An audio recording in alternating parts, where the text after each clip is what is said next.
Good morning and welcome to Global Sri Lankan Forum Political Discussion. What is to be done? Our topic today is current geopolitical dynamics and foreign policy pathway for Sri Lanka. Sri Lanka has had vibrant relations with various nations throughout her long history of 2,600 years.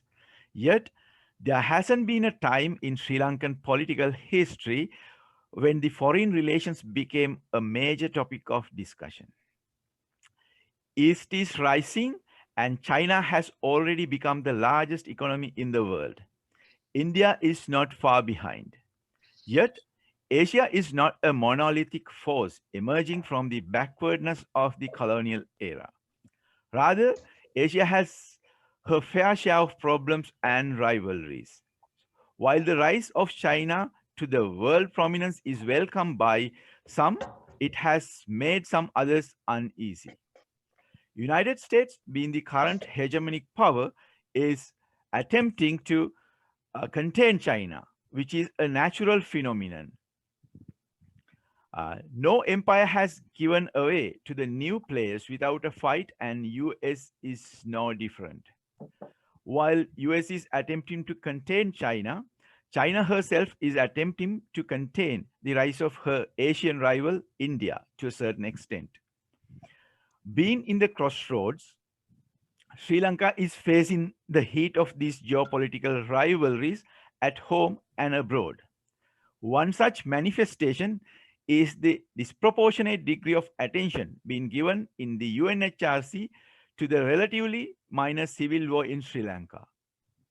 Also, there is a spree of anti-Sri Lankan legislation emerging in the West, including Canada, US, and Australia. In addition, there exists the competition among major powers to exert influence in Sri Lanka in the economic front. This is demonstrated by the unseen foreign demand for building ports, roads, and commercial hubs. To discuss all these, we have invited Dr. Srimal Fernando to GSLF Political Discussion, What is to be done. Welcome to the discussion, Dr. Srimal. Hello, nice to meet you. Yes. Yeah. So Dr. Srimal Fernando receives his PhD in the area of international affairs. He was the recipient of the prestigious O.P. Jindal Doctoral Fellowship and SAU Scholarship under the SAARC umbrella. He is also an advisor, global editor of Diplomatic Society for South Africa in partnership with Diplomatic World Institute, Brussels. Also, we would like to welcome the audience, including Most Venerable Theros, other intellectual from the GSLF Scholar Group, President of GSLF, Mr. Sunil Chandrakumara, and the directors present today. The current session themed as geopolitical dynamics and foreign policy path for Sri Lanka is an important component of the future way forward for Sri Lanka's new foreign policy strategy. Okay, Sri Lanka, Ruan, can you hear me? Yes. Yeah, okay. Sri Lanka's foreign policy as an island nation should be to promote its national interest and its synchrony with mainland India. And also we should not compromise with other interesting nations like China and United States. When it comes to United States, in the current political domain, it is a partner with India, and it focuses mainly on Indo-Pacific foreign policy. So Indian Ocean is a key realm in this regard when it comes to diplomacy, because 30% of world's oil as well as container traffic passes through this.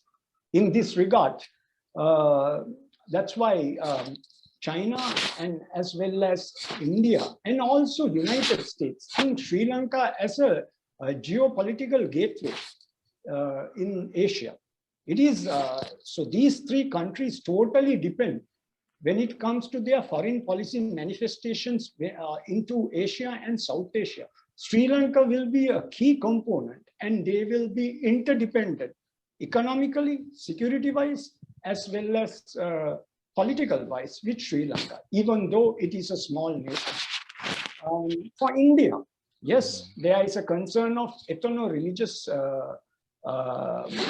perspective in Sri Lanka, but going beyond the foreign and defense strategy, if we go to the historical and cultural narrative, Hinduism and Buddhism has also evolved in India, and it is a part of that when it comes to Sri Lanka. So, so that's one component. And being the closest neighbor for India, Sri Lanka's economic as well as security importance is far greater to balance the regional neighborhood first policy of India. The two new foreign policy doctrines of India is neighborhood first as well as SAARC doctrine. Neighborhood first basically focuses on the 8 SAARC nations. And out of that, Sri Lanka is the largest trading partner with nearly about $5.3 billion bilateral trade, two-way trade dependency between the two nations. And secondly, it comes Bangladesh. So when it comes to Sri Lanka, if we focus on national security of India, there is a large exclusive zone which compromises about 3.5 million square kilometers with Maldives and Sri Lanka and India. These 3 countries comprise that. Out of that, the larger part of that is the Indian territory. And so with these 3 components, for United States, it's a gateway. And for China, on the One Belt Road, Sri Lanka is one of those countries that lie in the string of pearls. And there are investments into Sri Lanka with nearly about $11 billion into Sri Lanka's economy is something that all these 3 countries are dependent. So even to their foreign policies, Sri Lanka is a matter of fact. With that, I conclude my summary. Thank you very much, Dr. Srimal. And yes, so that's the brief explanation of the forces surrounding Sri Lanka. And I would like to get into a few specific questions now. And so it's true that everybody knows that United States, China, and India are the nations which are interfering or like which are most important to Sri Lanka's security and economic sphere. So so there has been, like, Sri Lanka has been Sri Lanka finds it difficult to maintain a proper balance between among those three nations, United States, China, and India. So it has become a very delicate game to balance their interests. So, in your opinion, how do you suggest to balance triangular relations with China, US, and India in this context? Okay. Firstly, like I briefed in my introduction, I'll go a little bit further into this. Now, we'll start with, now the 3 countries are China, India, and United States. As we know, United States and India are current partners in many fronts in the current regional order or the global order in the 21st century. Also, China is a rising power, which nobody can deny. With the current economic trends, they're the #1 or #2 global economic power. That's a reality, which the European Union, as well as the United States as a nation, has to understand. But what is important here?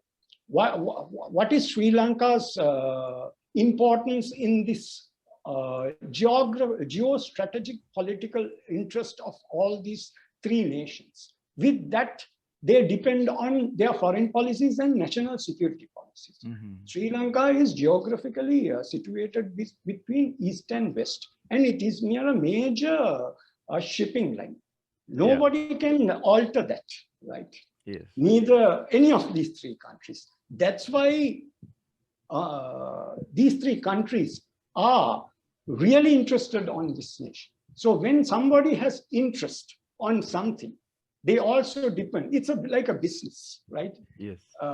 There can be a small business in a town, and there can be a bigger businessman near your small shop. But he or she might be dependent due to certain points. You might be the parking spot. Sri Lanka is a parking spot, like Singapore, right?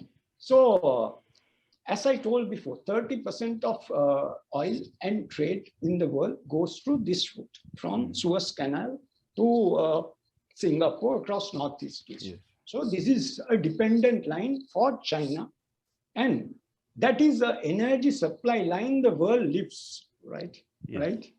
So what is Indo-Pacific foreign policy? Indo-Pacific means the Indian Ocean realm as well as the Pacific.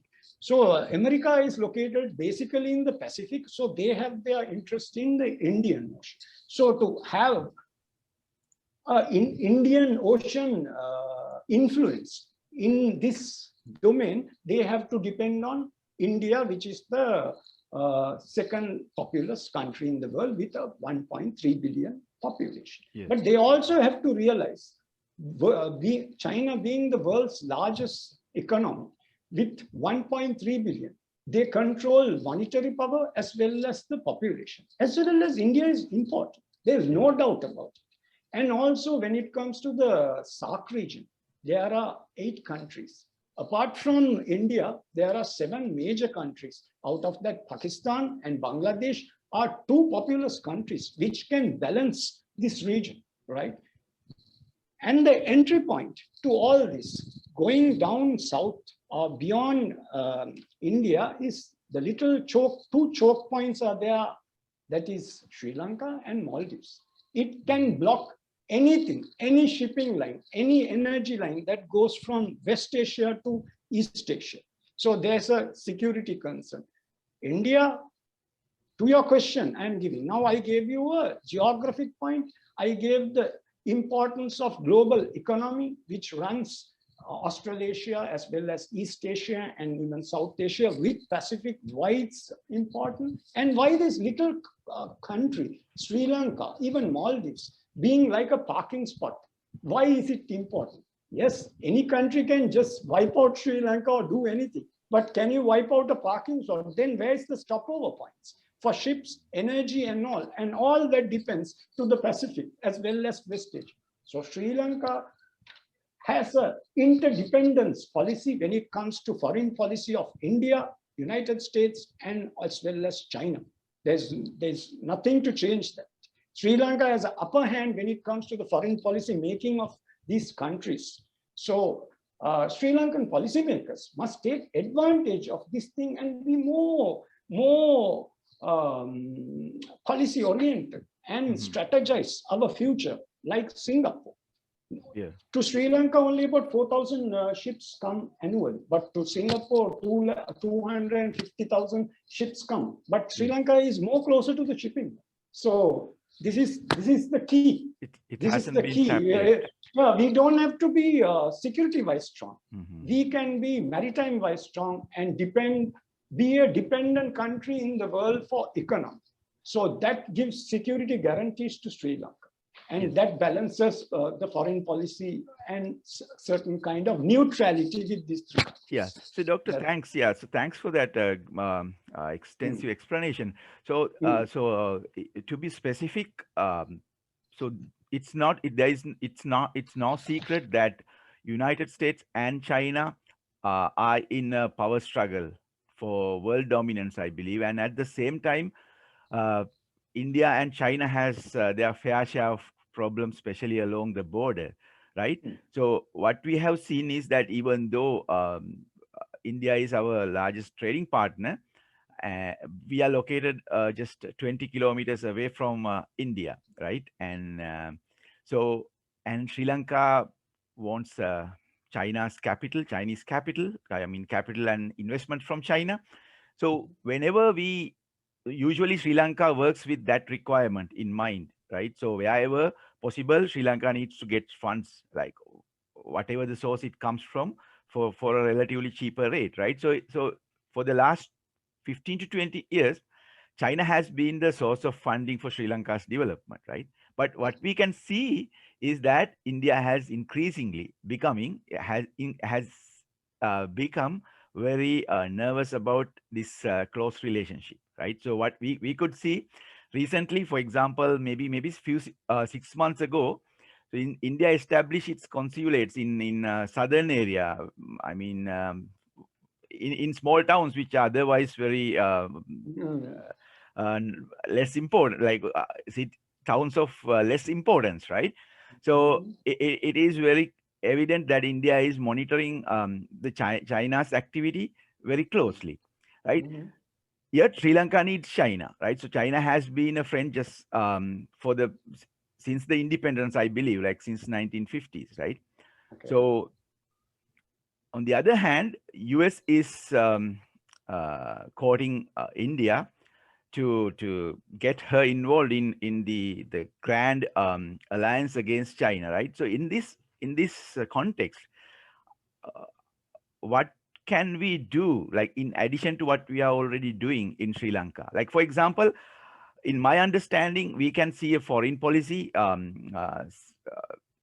the new administration as receptive to all the camps, contrary to the previous administrations. So in the past, we could see one administration is very closer to the east, or like to China, and kind of hostile to the West, right? And then on the other hand, we could see another administration being very close to the West and the United States, and uh, is not that closer to China, right? But during this administration, we can see uh, kind of receptiveness. I mean, kind of good relations with all three major powers, right? Still, it it is very difficult to balance the sentiments of these nations.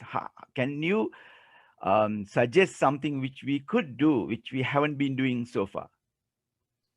First thing, Sri Lanka, Sri Lanka from a geographic point of view, we are so close, as you said, we are just 22 miles away from the nearest point. So India and Sri Lanka, majority of the Sri Lankans are either Buddhist or either Hindus, right? So we are basically bonded as relatives, okay?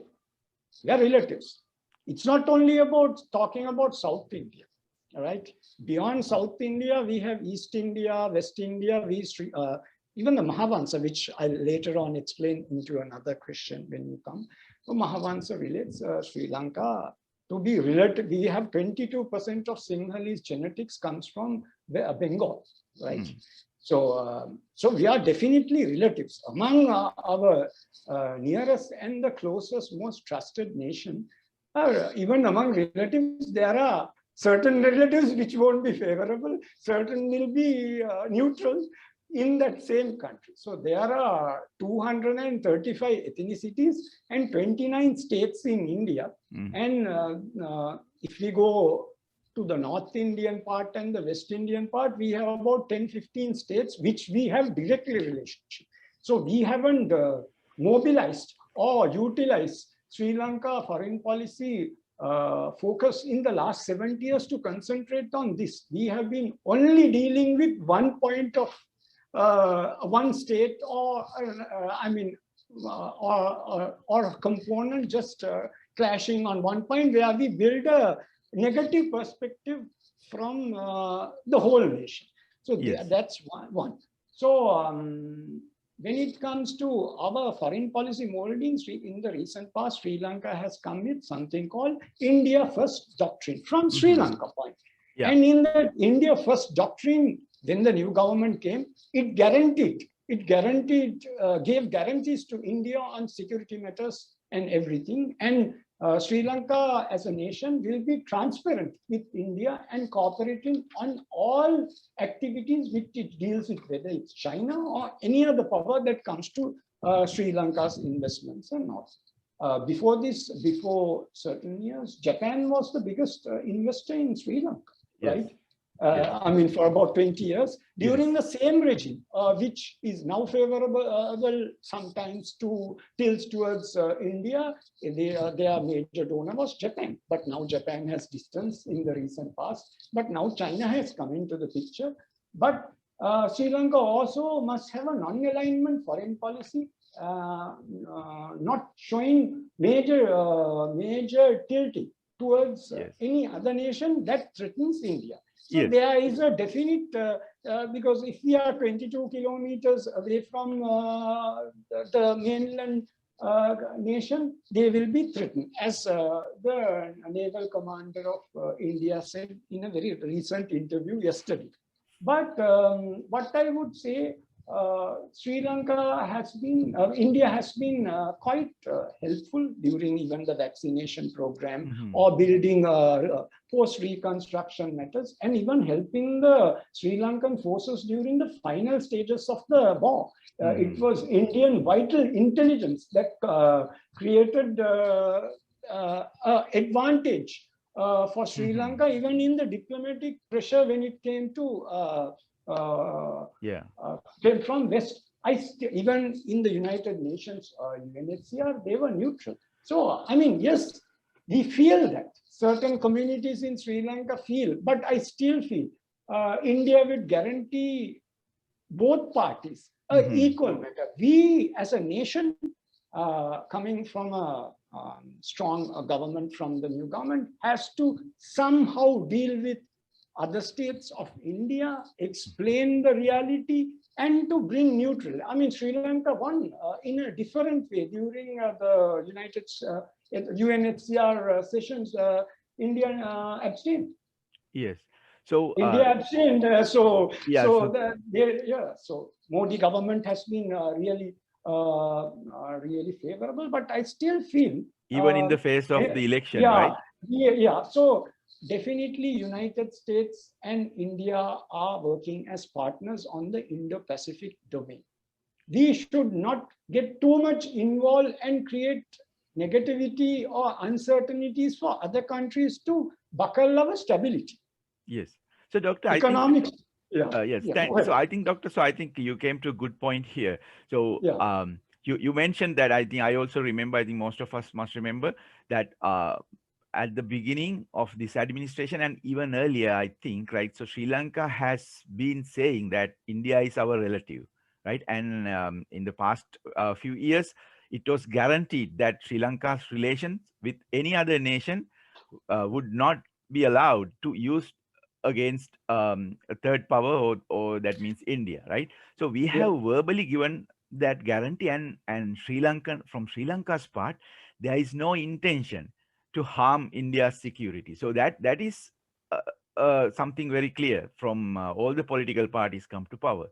But I believe that we get closer to China for economic reasons. So what happens is that, so those are mostly infrastructure projects like Hambantota Port or the port city or any other infrastructure project, right? So these projects are vital to Sri Lanka's economy, right? And India is not providing that capital, nor does the United States or any other Western nation, right? So contrary, really, to that, so I mean, instead of helping us in infrastructure development, they themselves get loans from China indirectly, right? So since we have this project, right, I believe like that allows China to have a greater presence in the island, which is natural, right? So you can do infrastructure projects without having your presence, right? Having boots on the land, right? I believe that makes India nervous. So my next question is that how can we balance these economic ties with China while guaranteeing Indian security concerns? Of course, we can give that guarantee, right? Because Sri Lanka does not have any intention to harm India, right? But Chinese presence, so they might be assuming, right? Okay, so China operates operates a harbor here, right? So can nuclear submarines be stationed there, right? Or short range nuclear weapons be stationed there, just like in the Cuban Missile Crisis, right? So during that time, the missiles were stationed in Cuba, making United States vulnerable, right? Like in the vicinity, right? And was could be attacked in few minutes. But so this kind of security concern. So is there a comprehensive method to address these issues, address these Indian concerns of security while maintaining the existing level or even greater level of economic cooperation with China? Yes.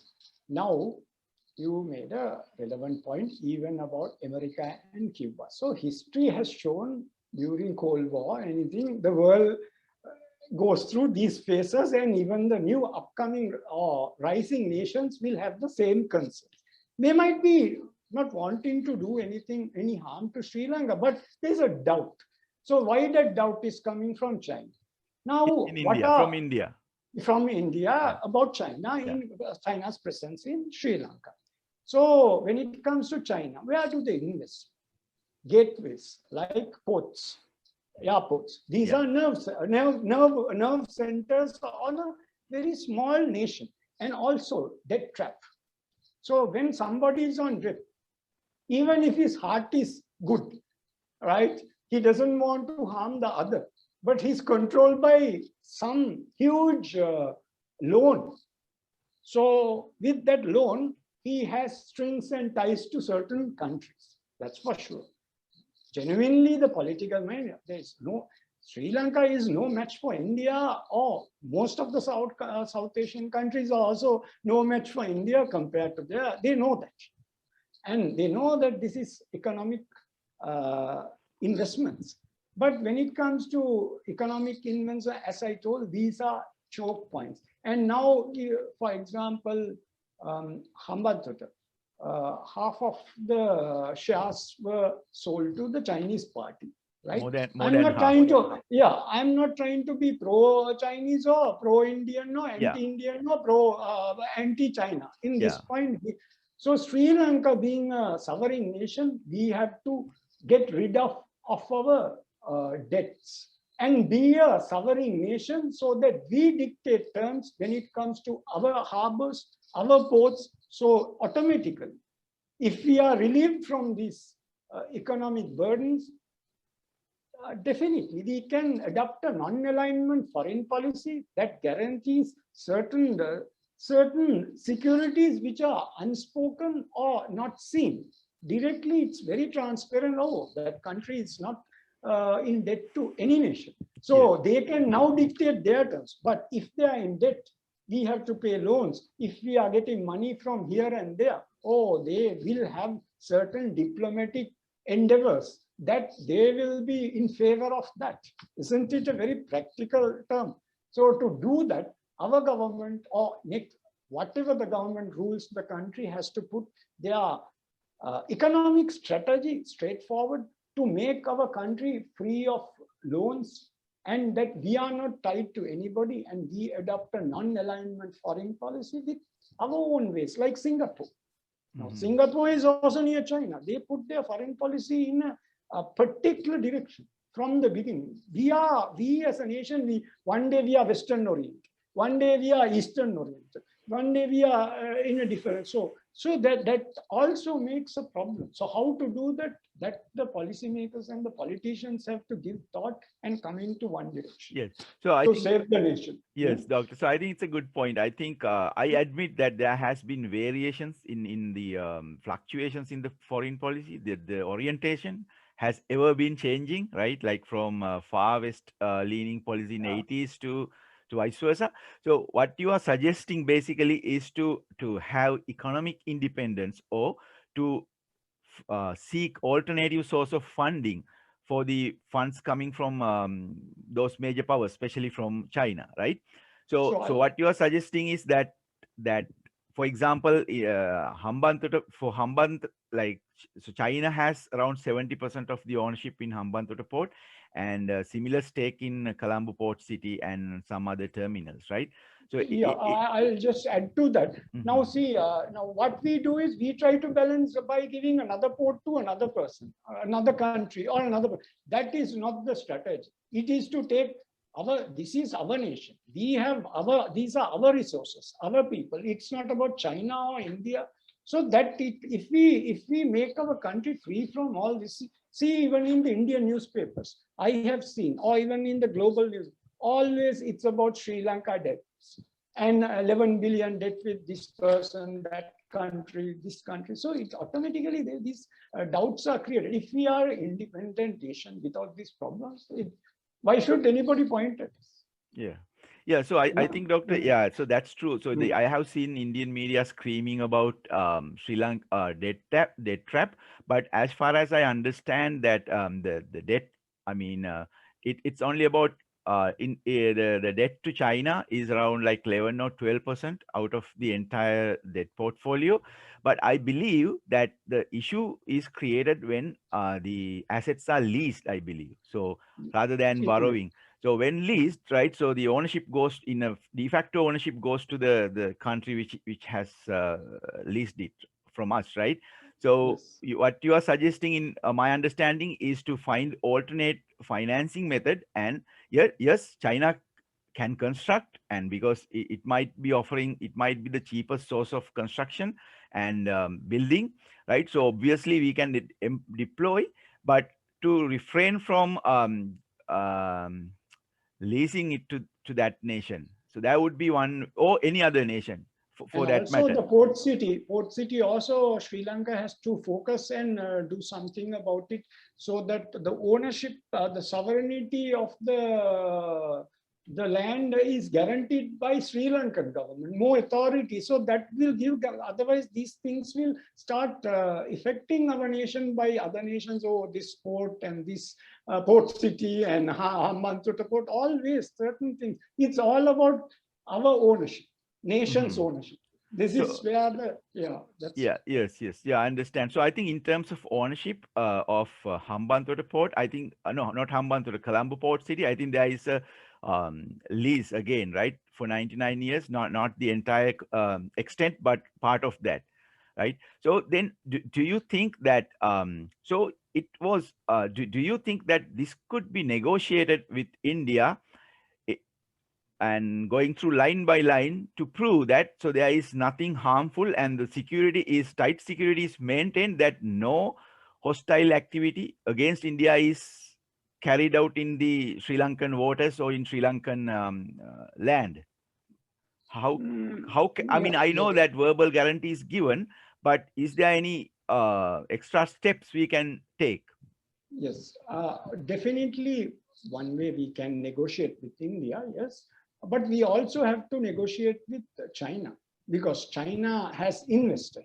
They are the investors. So Hmm. there's large amount of money, and there are certain guarantees in the initial stage of the port city or the Hambantota port, how it will function and under what structure it will proceed. So now, as a state, we have to negotiate with the investor and then give certain guarantees to the nearest nation, India, saying that we have taken certain risk out of this, so Hmm. that they start trusting. So these are, it's not only verbal, we have to, because we are a very small nation, right? First thing, we are a very small nation.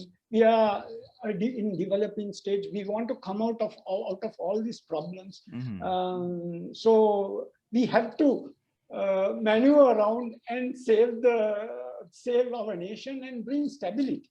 So to Yes. bring that, we'll have to adopt certain strategies to guarantee certain bigger nations which control the world. Yeah, Yes, yeah, yes, thanks. that's. So I Mm. think so. Thanks, Doctor. So I think I can move on to the next question. So which is related to that.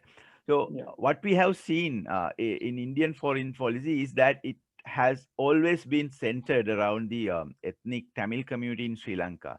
So India considers that the Sri Lankan Tamils, or like Tamils in the upcountry, as recent immigrants from India, and then always uh, try to identify them, them as Indian expatriate group. So, however, Sri Lanka, I mean, Sinhalese has also come from India a long time ago and mixed up with the indigenous population to create the nation, right? So how how can we influence Indian foreign policy on Sri Lanka to move beyond a Tamil Nadu politics centered approach? So that means that so always Tamil Nadu is influencing the central government, and then central government looks at Sri Lanka through Tamil Nadu to lenses, right? So instead of that, so how can we persuade them, right?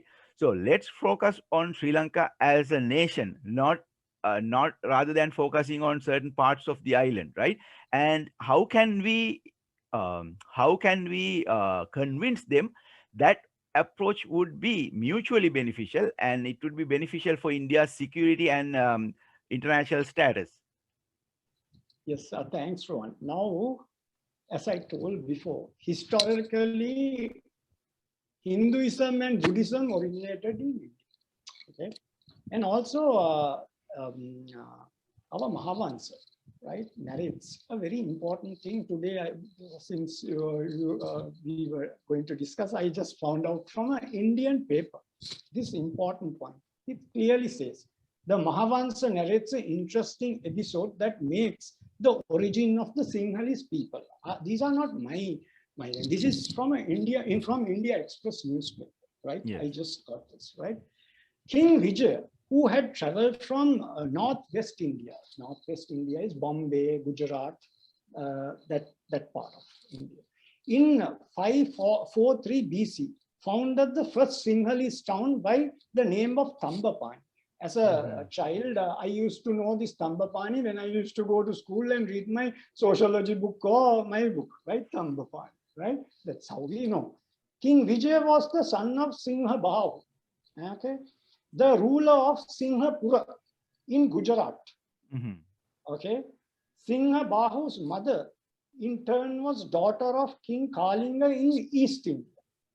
Singha Bahu's mother, I think it's not mentioned in the paper, it's Singha Sivali. Singha Sivali, yes. Yeah, so was the daughter of King Kalinga.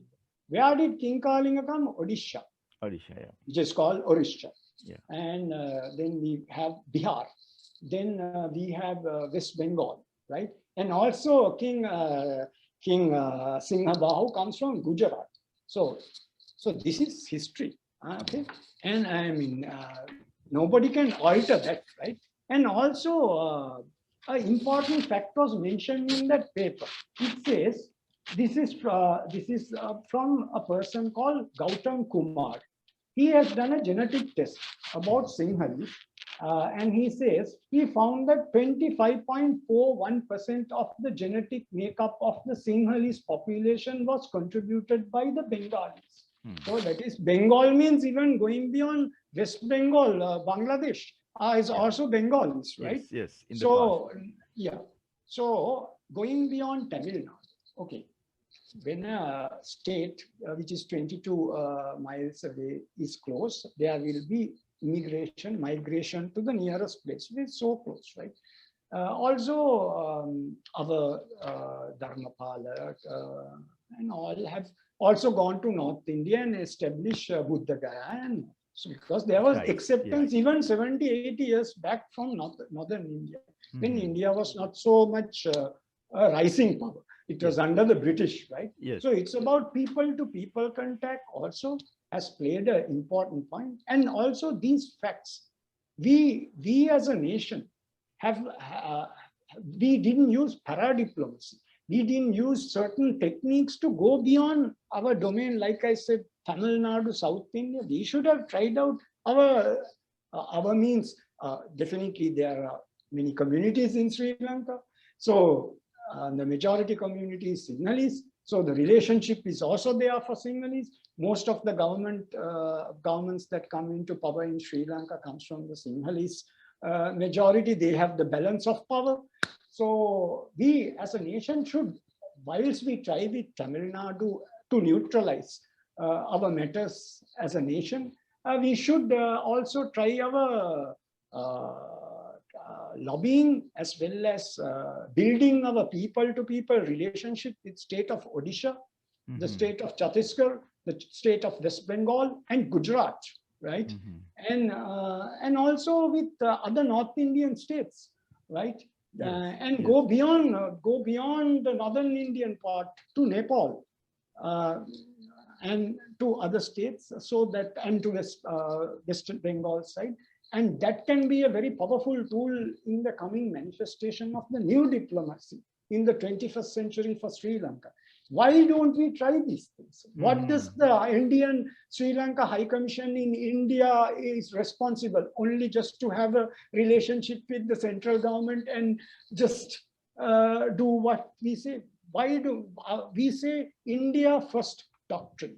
It's not about India first doctrine, means India is our first country that we will give priority. So India has 29 states. Out of that 15 states, we have relationships also. We have genetic relationships. As I said, this was from India Express. These are not my thoughts, right? I took this important fact, which is genetics, biologically, culturally, and that affinity. So we have to be, and Buddhism and Hinduism. So Buddhism came from Hinduism. So even in Tamil Nadu, majority of the people are Hindus. If we take Dr. Subramanian Swamy, who has been a great supporter of Sri Lanka, right?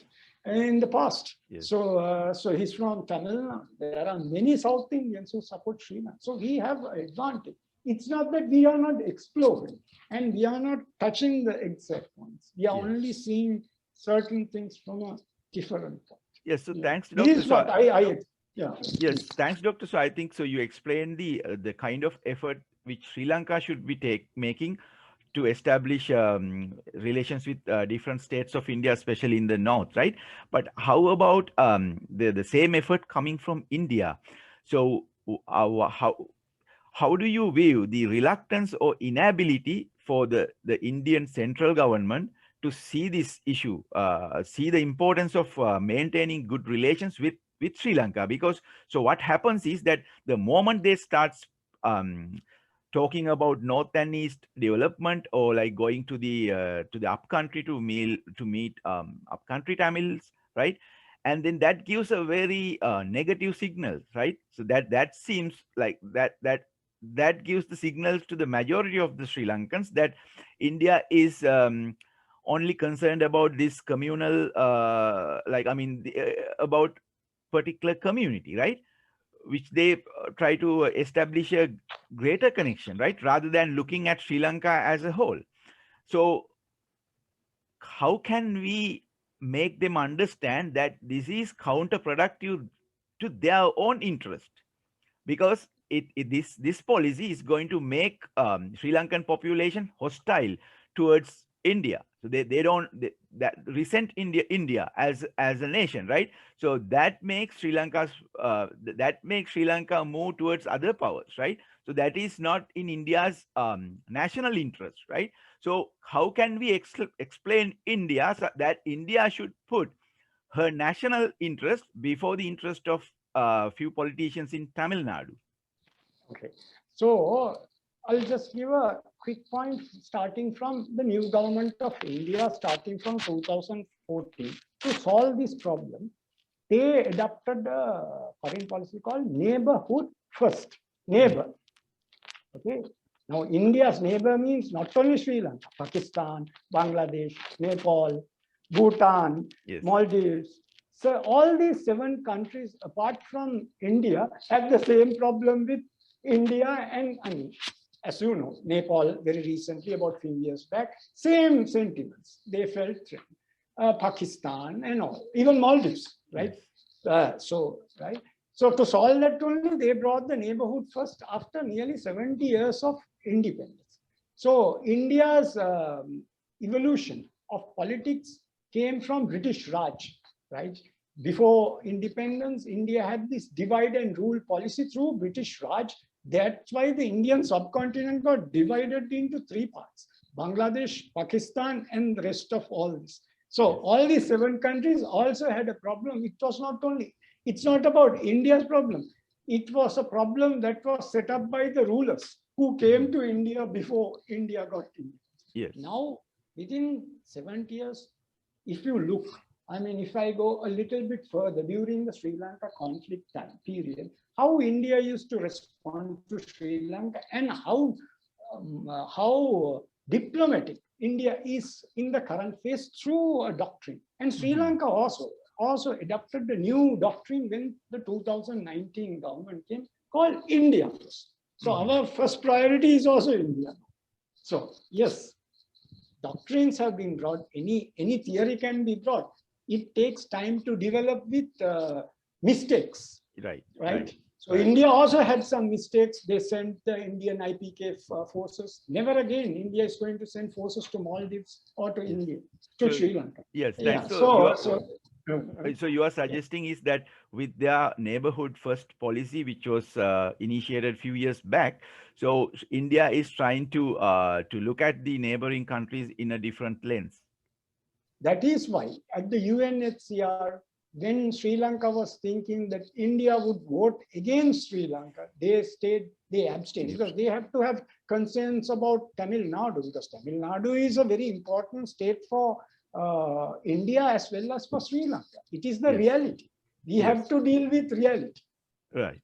Yes. So I would like to know from you, has there ever been an attempt from Sri Lankan government to have some sort of discussion with the Tamil Nadu government in about these issues? Because if you take the Tamil Nadu state, it has around it has a population of around 80 million, so it is almost like a nation, right? 3 times bigger than Sri Lanka, and I mean, Sri Lanka is a hot topic in their political discussions. So would it be a good move also to have a discussion with Tamil Nadu to explain them, right? Not exactly a diplomatic relationship, but to explain them, to influence the Indian foreign policy?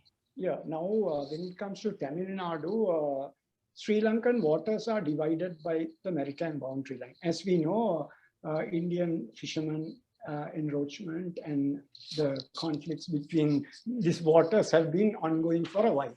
So to sort out this problem, Sri Lankan government from time to time, even I think certain steps were taken by Honorable Ranil Wickremesinghe, Madam Chandrika Bandanaga, even Mahinda Rajapaksa, because they had very close relations in different levels with Tamil Nadu politicians, and also CWC as a party with the Indian politics. They can influence when India influences with the Tamil community in the upcountry. Sri Lanka also can influence Tamil Nadu with the same community there, right? It's like it doesn't go it could work one way. Both way.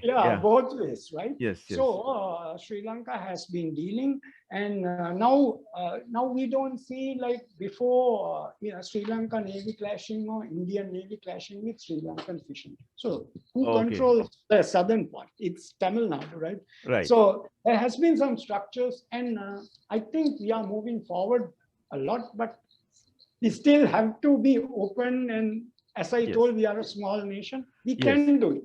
We can do it. Thanks, Dr. Srimal. So let's move to the next question. So so let me start with this, right? So we recently faced the resolution against Sri Lanka in UNHRC in March this year, right? So what we saw was that we got around 11 votes in our favor, whereas there were more countries against us. But the notice, but at the same time, we could notice that there were a sizable number of countries which abstained from voting, right? So some of them belong to Asia, Africa, and Latin America. So there are only around 8 to 9 countries in the UNHRC representing Western Europe, right, which usually work against us. So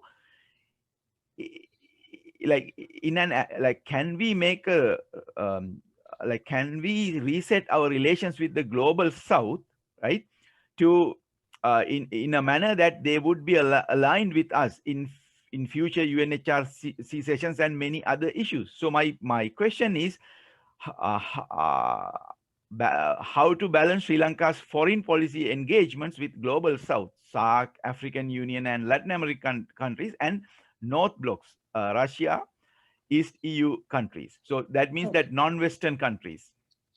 Yes, yes, thanks, Rod.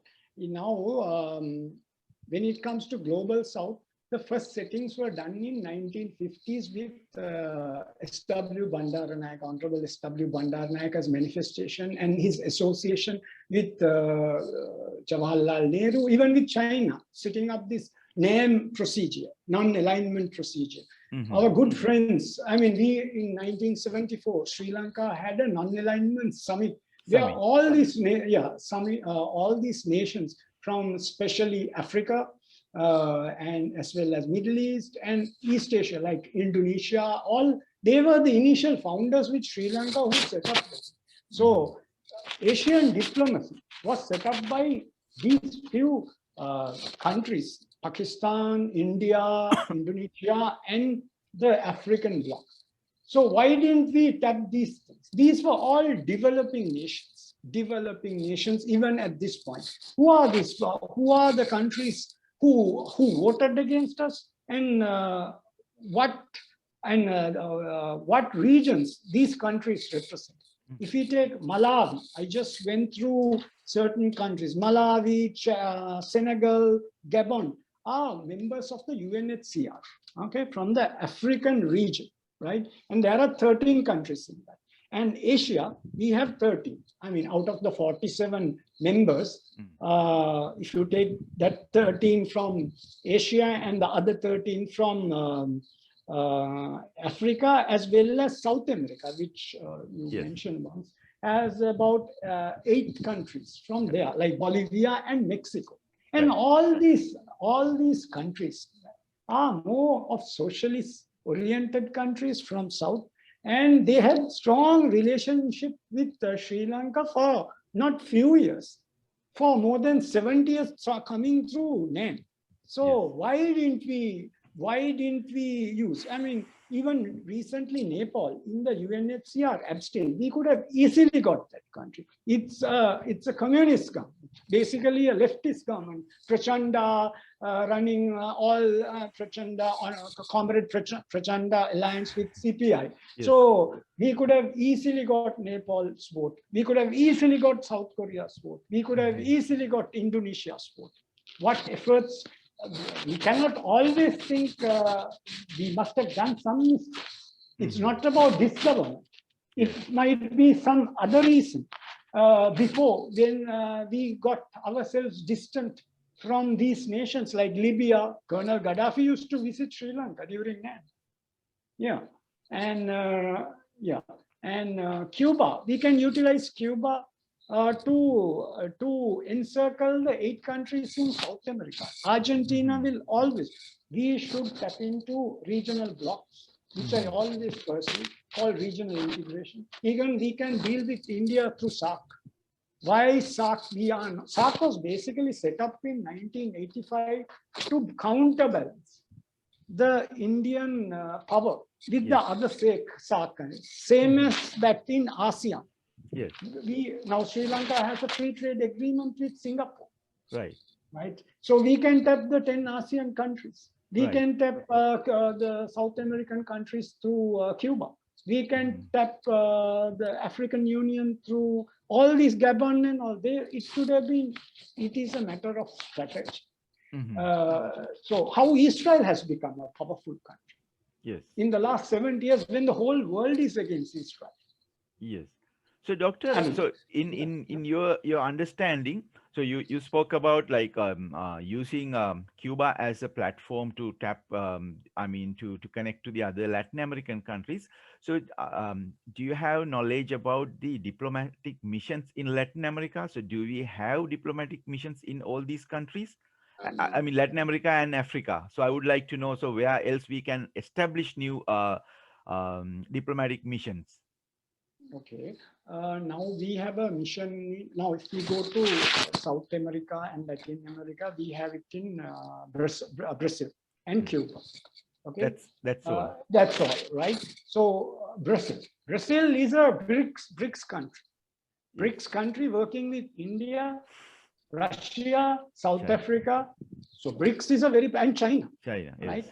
So Brazil can influence all the small countries. So Yes. what did our High Commission in Brazil do to Ghana? Then comes Africa.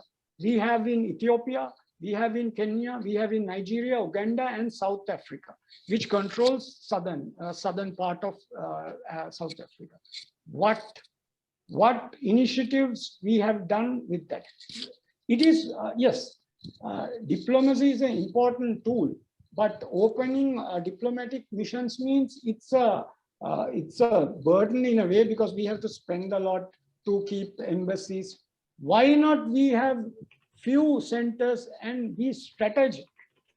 Why not we have a 3.5 million diaspora community in the world, right? 3.5 million. Nearly 3. Yeah, out of that, 100,000 stays in Australia. I'm talking about even Sinhalese. In Italy, we have a nearly 100,000. So this is diplomacy. You know, we can influence council. Even in Canada, I don't know. Ruan, you must tell how many Sinhalese are there and how many can. I know there's 300,000 Sri Lankans, but out of that, how many Sinhalese are there? Yes. There must be. Yes, I think Sinhalese population on record is quite low, but we estimate it to be around 70 to 100,000, 70,000 closer to. But then since it all depends on the census and how you identify. So if Sinhalese people identify themselves as Sri Lankan, so usually it falls into the same bucket. So we don't have a reliable way to determine the exact number of Sinhalese. So that problem exists, and then some community organizations Yeah, are but trying at to. least 50,000 Sri Lankans staying in Canada, let's say, can do a lot. 50,000, even 20,000. Because comparison to our nation, 10,000 means it's a, if we, you know what is Israel? The population of Israel is 8 million. 8 million Jews live in New York and America, and they control most of the business. It comes for last 70 years, right? Yes. So yes. why not we tap into the, now we have some counselors, I think they have got appointed in Italy, and in Australia we have a very good influence. We can influence through these two places, Canada, Australia, the counselors. That is diplomacy. That Sri Lankan government has done great things after the conflict. They have built infrastructure. They have done democratic reforms. Still, there are gaps. I mean, a country's wounds cannot be healed within 24 hours, right? Yes. We have done constitutional reforms. Why not we disseminate the good things that the Sri Lankan government has done? Because that is also a propaganda tool which is responsible from the respective high commissions to concentrate. When these things are done, the nation will progress. Nobody knows the information, but we have done.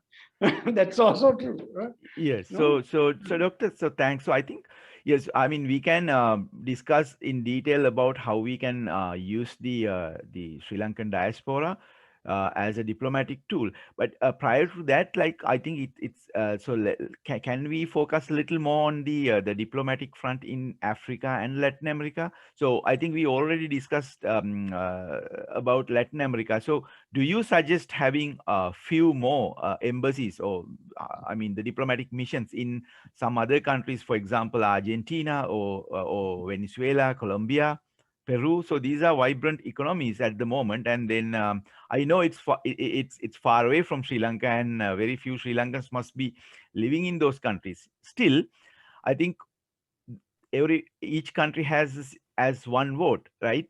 So Sri Lankan government and even Sri Lankan diaspora, which we are also included, we make a huge effort to convince the West that Sri Lanka did not commit war crimes or genocide, etc. But all these efforts are not making any difference in changing the opinion in the West, right? So why should we go ahead and establish more diplomatic relations with Latin America and Africa? So Africa, I forgot to ask you how many countries we have diplomatic missions. So I believe we must have in South Africa, and then Tanzania, Kenya, and Nigeria and Ethiopia. But apart from that, could you elaborate more? Well, yes, I mean, we can rather focus on regional groupings such as African Union, we can, because African Union, I mean, it is now, if you get the African continent, there are 55 countries. Okay. And I mean, I'll make it simple. I hope I'm not running out of your time, right? It's fine. It's fine. Yeah, and the region is divided into Central Africa, South Africa, Northern Africa, like West Africa, right? So we can have, if you take the most powerful nation within a regional bloc or within a regional organization, like Southern African Development Community, we'll have 15 countries. We can have a diplomatic mission within Southern African Development Community. Organized like it in the SAARC. Right. So that, yeah, like that, if we have about 6 embassies in the 6 regional organization, we can control, most of the things. We can influence something, right, or at least neutralize the vote against Sri Lanka. Right. So what is the status of Sri Lankan diaspora in these major African nations? So is there a sizable population from Sri Lanka? It's quite less compared to India and Pakistan. Now, if you go to South Africa, the Indian and Pakistani population comprises about 2.5 million to 2.8 million out of 50 million South African population. But right, still it's small compared to their population. Yes. So our community will be about 10,000 or far less work, and most of them will be people who come to work on work permits. Permits or doing some other jobs, working in international organizations. Similar amount of or lesser amount of people might be there in Kenya. There's a little bit of a diaspora in Kenya because right, it's a working hub. And right, so like that. So I would say, since we don't have a way to pursue economic aid to these African nations like Bolivia, like what you call Gabon and all, we can rather help them in other ways. Such through as? Like facilitating trade links for Gabon or Central African countries with Asia, East Asia, South Asia, facilitation, so that they become interdependent. Right. Small nations with small economic powers might have some kind of interdependence with small nations like Sri Lanka, Seychelles, because we have that chain, no? Seychelles, Maldives, Mauritius, linking to Africa. So right, that links there. So they might depend on us with that. So and that could neutralize the United Nations UNHCR vote. Even if they don't vote in favor, they might not vote against us. Yes, I see. Yeah, thank you very much. So my so actually that's a good strategy as you suggested. So we have to have some sort of at least commercial relations, since we are not in a position to provide economic aids to some of the African countries, right? But at the same time, I think so we have to therefore we have to look for alternate methods of influencing them, and that's a good thing, right? So on the other hand, we have seen that Cuba is getting an immense support from African nations when it comes to matters related to Cuba in the United Nations, right? So do we have anything to learn from that effort? Like how do they get this support, whereas we don't? Now, when it comes to Cuba, the initial relationship was set up by Commander Fidel Castro with Nelson Mandela, right? It runs towards the apartheid period. And also Cuba's, one of their key tools is health diplomacy. They have very good doctors. They send these doctors to Africa and even other parts. When India was in trouble very recently, or Italy was in trouble, they send doctors to, they have a very sophisticated way or a system that their health system is pretty good. So using health diplomacy as a tool. Right. And communism, socialism as a tool, they have bridged that diplomatic gap with the world. Right. With, yeah, yeah. Yeah. So, Doctor, I think we got into a good point. So that means if Cuba is using, I mean, Cuba is engaged in health diplomacy, like gunboat diplomacy, right? So Yeah, I think this is something Sri Lanka can also use, right? Because Sri Lanka also has a good health sector, and then if we can establish similar relations with some of the countries, so it would we would be able to make some influence, right? Make some, yeah, of course. like Yeah, we no, can change. you are right. Now, see, all these developing or underdeveloped nations in Africa has a lot of health related issues. Right. So your point of sending doctors from Sri Lanka, they are quite well recognized. Now, once when I went several years back to Bhutan, in my flight, there were 2, 3 Sri Lankan doctors going to WHO.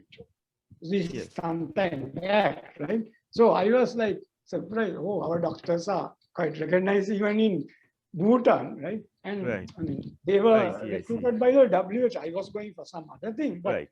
I just thought for myself. Even now, I am thinking that's why these countries are recruiting Sri Lankan doctors, even Sri Lankan nurses. Now in Israel, all the elderly are cared by Sri Lankans. Right. Right. That's another profession Right. that we can serve the developed nations. Yes.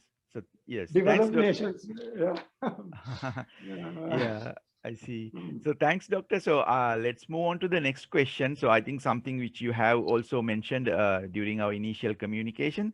So Yeah. how do you see strengthening the Sri Lankan diaspora engagement under one force, similar to the system adopted by Jewish diaspora in 1915 and 60s, mobilizing units and funds under one diaspora arm with sincere democratic board? This is something which we also have come up with, as I mentioned earlier. So I would like I would like you to elaborate on that. Yes. Now you also related to Cuba, right? There is a strong diaspora in South Africa, Cuban diaspora, and a Latin American diaspora. So anything is done through societies, organizations like which, right? Now the Global Sri Lankan Forum, Canada chapter, or the Global Sri Lankan Forum, Australia, or wherever it is located, must work together in one branch, having one policy, right? What does our small nation needs? So the policies manifest from two folds. One is from the nation, one is from the diaspora. That relates to the home country, right? So the external parties that you stay, you directly, you're concerned about your home nation, which is 3,000, 4,000 kilometers away. It's in south part. You are thinking about your parents, you're thinking about your family members. And how should I do? This is my money, this is my, but there should be sincere people to run. Now, when it comes to Jewish efforts, they had undergone a Holocaust during the World War. So through such difficulties and such pathetic situations, there are so many millions of Jewish community was killed by the Germans, right? Through that, they rose up. So the initial leaders who came to Israel, they were very focused, honest, and they wanted to bring prosperity to their country. So they drafted their constitution in such way, their external policies, and even establishing what I call the settlement program initially, right? So even in the north and the east, Sri Lankans have settlement programs, which was established 30, 40 years. So those settlement programs get direct funding. Right? Funding for their prosperity, education, and for whatever economic activities and social activities. Let's say Mulativ, we have in Value, we have in Padaviya, we have in South Powni. Similarly, in Israel, they have Jerusalem, they have West Bank, all these things. So they funded. So with that, so the internal policy was strengthened, as well as externally, they got funding from United States, where a large amount of Jews used to stay, right? They are like, so these things have to come under one arm. At least the diaspora community has, now you have I think you're a registered body in Canada, right? I guess. Sri Lanka Global Forum is a registered, so it is a registered entity. So you have a board. So you have membership which funds you. So then you have a agenda. What you will do for this year for my Sri Lankan community living in Canada, as well as how it will manifest it in the home country. What are our agendas there? Are we going to influence or lobby with countries to help the Sri Lankan government in the interest of the majority? So this will come through young generation or through the generation who is governing this council. It will come, your concerns, and you will discuss and frame. So it has to come. Yes, yes. So great. But it also has a military view. Most of these diasporas initially had, it's like establishing a communist party or socialist party. You definitely have good speakers. You can have good organizers, but you also have like a students' union. You have your military wing. That doesn't mean you get arms, but you have a military wing that controls all this. Yes. So you are suggesting an organization encompassing all the countries where there is a Sri Lankan or single Sri Lankan population, and to bring them under one arm, and then use the funding capacity to fund Sri Lankan projects, Projects, right? as well as influence political. If the country's politicians are going in a wrong direction, and if you have, you all will direct, right? We fund these things. Please listen to us. There will be influence. You can fund politicians. You can fund certain politicians who are coming in Sri Lanka. At least get two, three politicians appointed in Sri Lankan parliament, which are favorable to the diaspora. Right. So I believe, Doctor. So during our Q&A session, so our president, Mr. Sunil Chandrakumar, will explain the past activities and the missions carried out by GSLF. So so thanks for that idea, and then I'm glad to hear that from you as well. And also we would like to mention here that we also came up with a similar idea, but that was to create a mechanism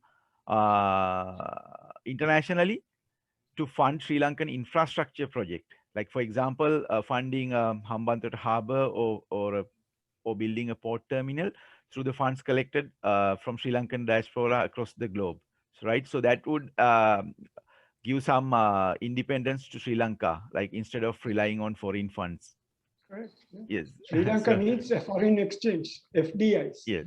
That's the biggest problem. Yes. Okay, so let's move on to the next question. I think that's a burning question at the moment, right? So we have experienced some legislative attempt, right, to bring in pieces of legislation against Sri Lanka in many countries, including Canada, United States, and Australia so far, and we expect it to occur in some other countries as well. I mean, we don't want it to happen, but it is a possibility, right? So when it comes to Canada, so there has been a bill called Bill 104. So that addresses that is to suggest that there was a Tamil genocide, especially during the last stages of the war.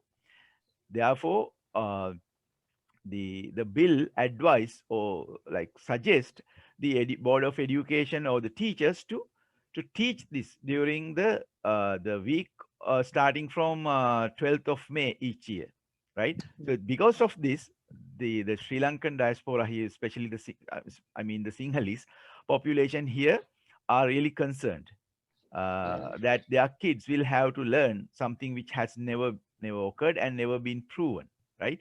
So when the number of casualties are estimated at 5 to 7,000, the bill claims casualties amounting to 40,000 and sometimes 70,000 and sometimes even more, around 140,000, right? So these bills, like this bill, which was brought up in the Parliament of Ontario, so not in the federal parliament, Parliament of Ontario was kind of unanimously passed, right? So we don't have any representation, right? So this is a really a burning issue at this moment, and we see similar efforts in United States and Australia. So what are your thoughts on this, and how can we counter this effort? Okay. So coming back to the resolution in United States, I'll just read out, right? And not firstly, I'll come back to the Sure. the Canadian one. Just it says resolution 413, recognizing 12 years since the end of the war in Sri Lanka and Sri Lanka on 18th May 2021, honoring the lives lost and expressing support for justice, accountability, reconciliation, reconstruction, repatriation, and reforms in Sri Lanka to ensure a lasting, peaceful political solution. So that was the bill, right? With these components. So we can always break the points. Of course, some accountability issues must be there. This is a resolution brought whether it's in Canada or whether it's in United States. But when it comes to certain things, Sri Lanka has already processed it. If we come to reconstruction, the United Nations knows that reconstruction efforts in the last 12 years have happened in the north and the east. And even a railway line was built by India, 150-kilometer railway line with a cost of US dollars 800 million in a reconstruction efforts by the Indian government was carried even in the north. So certain parts of reconstruction in the same bill has been fulfilled. So this is about an accountability issue. So even accountability, Sri Lanka has established an office called Missing Persons Office. It was established during the previous government when President Maitripala was there. So we have also done certain things. Whatever the United Nations has proposed, we have done. Still, there's a lot more to do. So the information can be inaccurate, and by the other party trying to project it in a statistically unacceptable way, right? Like you said, 40,000. So that's why the Missing Persons Office is there. Also, if we go to speak about accountability of missing persons and genocide, in the last 30 years, genocide has also been created by other conflict parties in the north and the east. We can go to Ken Farm, Dollar Farm, Nayar, Kokilai. I can mention, go on. Even the expulsion of Muslims from Jaffna, then expulsion of fishermen from Nayaru, Kokilai, in Mana district, more than 14,000. How many have been killed? So now this is the responsibility of the Sri Lankan mission as well as the Sri Lankan diasporic community to, now a resolution has been passed now, or whatever bill has been passed. Nobody can do anything about that. But in the same bill, they say they want to ensure lasting, peaceful political solution with these components which I mentioned, like reconstruction, transitional justice, and all, right? Then we have done now the constitutional reforms of the 13th Amendment constitutional reform that gave provincial powers to North and East was done. Now the Northern province is being ruled by a Northern Provincial Party, not by Sri Lankan government, right? So we have done these things. Also, after the war, Missing Persons Bill has been passed in the Sri Lankan Parliament, right? Passed. So that's the legislation that we are also taking steps to build our bonds with our northern community and to lower the tension and to solve this problem. Not that we are aggressive and we are going on killing people and doing this, right? So these things have to be explained. Lobbying is a key thing. So our diaspora chapter in Canada can explain, this is what we have done. We have done reconstructions from 2009 to 2014 with international community support. Not that Sri Lankan government did, it was done with European community. Even now, demining is happening in the north with the effort of United Kingdom government. Most of the infrastructure is happening in the with Indian support in the northern province. So if we didn't allow these things which are mentioned, yes, then how can even Canadian government is supporting this defense, right? yes, I So think, they Doctor. know. I think, Doctor. So there has been a sufficient amount of explanation from through diplomatic missions, and then by the Lobbying, Sri Lanka. Yeah. lobbying. Yes, so I think the diplomatic mission has been, when it comes to Canada, I think the diplomatic mission has made an effort all throughout, all these years to convince them, and also there are various organizations in Canada working hard to convince the Canadian government, but it doesn't seem to be, I mean, it doesn't seem to make any difference in their opinion. And when it comes to UK, I think UK has enough evidence at her disposal to prove that the casualties were around 5 to 8,000. This the information they got from their military attaches, right? Yet they turn a blind eye on these evidences. So it seems that we are, I mean, proving our innocence seems to be a Yeah, game which futile. we will never win. No, I mean, of course, that's why we have to now. I mean, it will take several years for us as a Sri Lankan diasporic organization to bring this stage to a conclusion, right? Yeah, it will not happen overnight or within a year. Yes, there will be efforts by the United Nations, Right. and also with the Western powers. All these things will happen.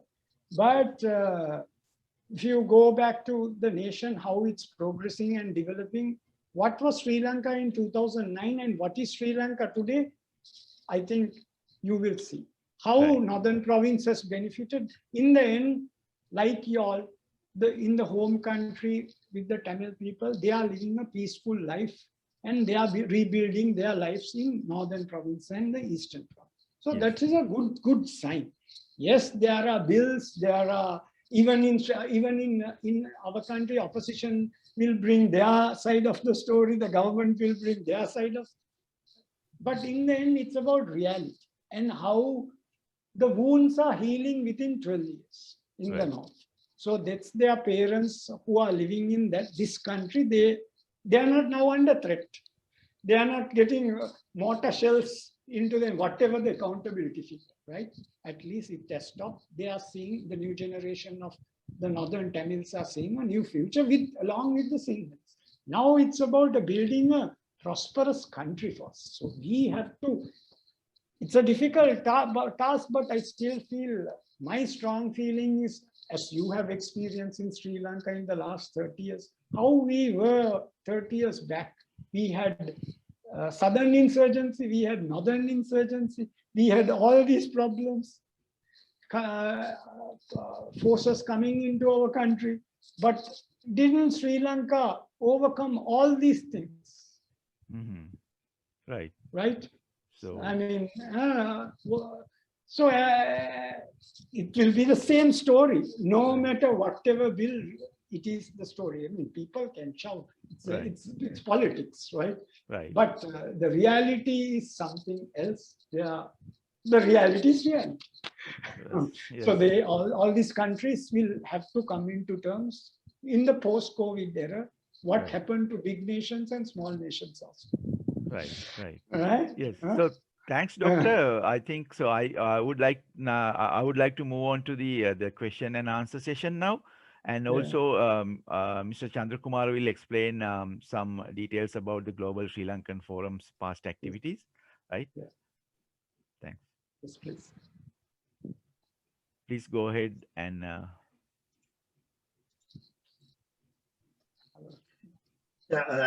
Again, yeah, welcome, Dr. Srimal. Thank you very much for sharing your valuable thoughts. In fact, it is kind of, eye-opener for, everybody here, because we just wanted to see a different perspective of all these issues which you are facing today.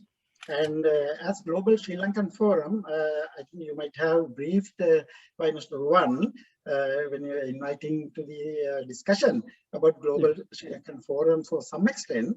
Give me a few minutes for me also to engage, just to enlighten you with kind of activities which you have done from 2015. Doctor, because we understood as, basically, Global Sri Lankan Forum was formed to fill a gap because we see that time that Global Tamil Forum, what they are doing. In fact, we were, delayed to, begin something like this, but I'm sure there are many like-minded people. They formed their own organization in different countries and they were active, very much active to, helping Sri Lanka, especially northern area and eastern area. Sri Lankan villages over there, and always during the war, during this terrorism, the LTT come to these villages and hack all the villages into death, and they just want to chase them out from there, saying that this is our homeland, so you don't have a right to live. So these kind of things happen throughout. As you mentioned, that Dolopwan came from there in 1983, so they started this and up to the end. So with that, seeing that, with the, the free education, we got our strength to stand our own feet, and we were able to go outside Sri Lanka, and we could earn some kind of, we were having a better life than our Sri Lankan counterparts. So we organized basically from UAE, United Arab Emirates. We started this in 2015, and we wanted to, as you mentioned, unite all the like-minded people and organizations under one umbrella. So we could do that to a certain extent. That's because I'm very much happy to say that after that humble beginning, so we made ourselves as a formidable force to represent Sri Lanka in a patriotic platform in Geneva. Basically, the threat came from Geneva, even though it was spread everywhere, but the focal point was Geneva HRC, Human Rights Council. So we attended there throughout from 2017. There we could. Yeah, so I myself, witnessed 6-7 sessions there. I personally attended, and we could bring that Geneva name, the HRC sessions, back into Sri Lanka and generalize it. Up to that point, I would say that nobody in Sri Lanka, nobody in the sense that the common people, they were not aware of what is happening outside Sri Lanka, where they are, the fate has been decided. So the decisions are taken in Geneva and implemented in Sri Lanka. So this is what happened, and our Sri Lankans, our countrymen, they don't know about this thing. So our effort, there was this point is very much significant because we could bring into Sri Lankan politics, and Sri Lanka awareness was built by us. So that was a very significant point which I could elaborate. So then how we appear there? So as a person, when I appear in HRC sessions, really I was surprised to see and witness how the LTT diaspora is behaving within the council. And, like politicians like Sasidharan, Sivajalingam, and all these prominent politicians representing northern area. So they are talking something in Sri Lanka, but when they come to Geneva, they are entirely different. They just represent LTT ideology only. So they, because I myself surprised to hear that they are telling still women, Tamil ladies, they are, they have taken to army camps and used as sex workers, slaves. So that's I don't know, how to explain these things. So from the beginning to the end, they have their big power, money power. They used to present more than us. When we deliver one speech, they used to deliver 10, more than 10 speeches. Throughout, even though we want to, loudly say that this is what happening, this is not true, and this is these are the facts, but with those 10, 12 speeches following by after us, will dilute our the voice there. So it is faded away. So likewise, we were trying to swim against the tide. So that kind of effort we done from the beginning, and we could invite prominent figures from Sri Lanka and sponsoring them in Geneva sessions, because since they are being prominent figures, so it make impact back in the country. So that's how we wanted to represent the country. Even last 5 years, the government was not aligned to the country's interest of our country. So we had to take that responsibility also into our hand. And really speaking, it was a we were against a very the influential party. Yeah, sheer amount of money. Yeah, money was behind the LTT diaspora, as you know. And so likewise, we could do certain things, and there was a significant thing we done during 2017, 30/1, the resolution, which brought in 2015 October 1st against the country, and whereas this Mangal Samaraveera and then the government was they accepted, and they were co-partnered, co-sponsorship given with appreciation. So without having any word against that, because we accepted and we victimized ourselves, in other words, so we were subject to war crimes, this and that, so we accepted, and we promised them to carry out many reforms in the country in the basis of we were war criminals, so we accepted that. So what we did, we created a report, because in 30/1 resolution, they pointed out 11 charges. In fact, 3 charges against LTT and 7 charges against us, and altogether it is 10. And 1 charge we did not address it, because it was about to what do you call this internal displace, the camps. By 2017, nobody was there in the camp, so we did not address that. So so we could answer all these questions with facts, and we submitted that report also to them. That report called I think you might have heard. If not, then I can share the same thing with you for your information. The factual appraisal of the OSL report, because based on the 30/1 resolution was based on the Office of High Commissioner's investigation on Sri Lanka. There was a report they created. Based on that, they brought this 30/1 resolution. So we just prepared our report as a factual appraisal of the OSL report, a rebuttal to the allegations against the armed forces. So this was the title of our report, and the 7 charges against us, 3 charges under international humanitarian law. So one is just if you say, what are the charges we are having? Yeah. So I would say that impact of hostilities on civilians and civilian objects. There were 2 parts included in that: indiscriminate shelling and shelling of hospitals. So that is charge number 1 divided with 2 areas. Now I subtopics. Okay. And the second one is denial of humanitarian assistance to civilians in the conflict zone. That means we have stopped, the supplying essential items into the what you call the government areas.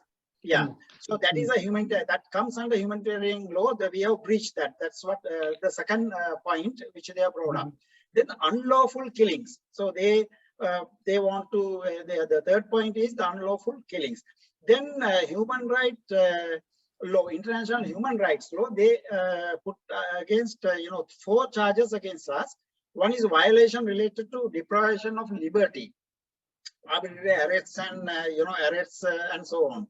Then the enforced disappearance, then torture and sexual and gender-based violence. So these are the 7 charges against us. So Yeah, they have proof. They have proof. actually, Doctor, to our surprise, I don't know how things can happen that way. Nothing they got. Actually, this all the OSL report mainly they prepared based on the what you call the panel of experts reports. 2009, as soon as the conflict ended, Ban Ki-moon that time, Secretary General came to Sri Lanka on I think May 25th, around May 25th. So he came after 6 days. Then he wanted to know better. He wanted to, know more. So he appointed 3 prominent human rights figures, including this Yasmin Zuga. She's South African, and Marzuki Darusman.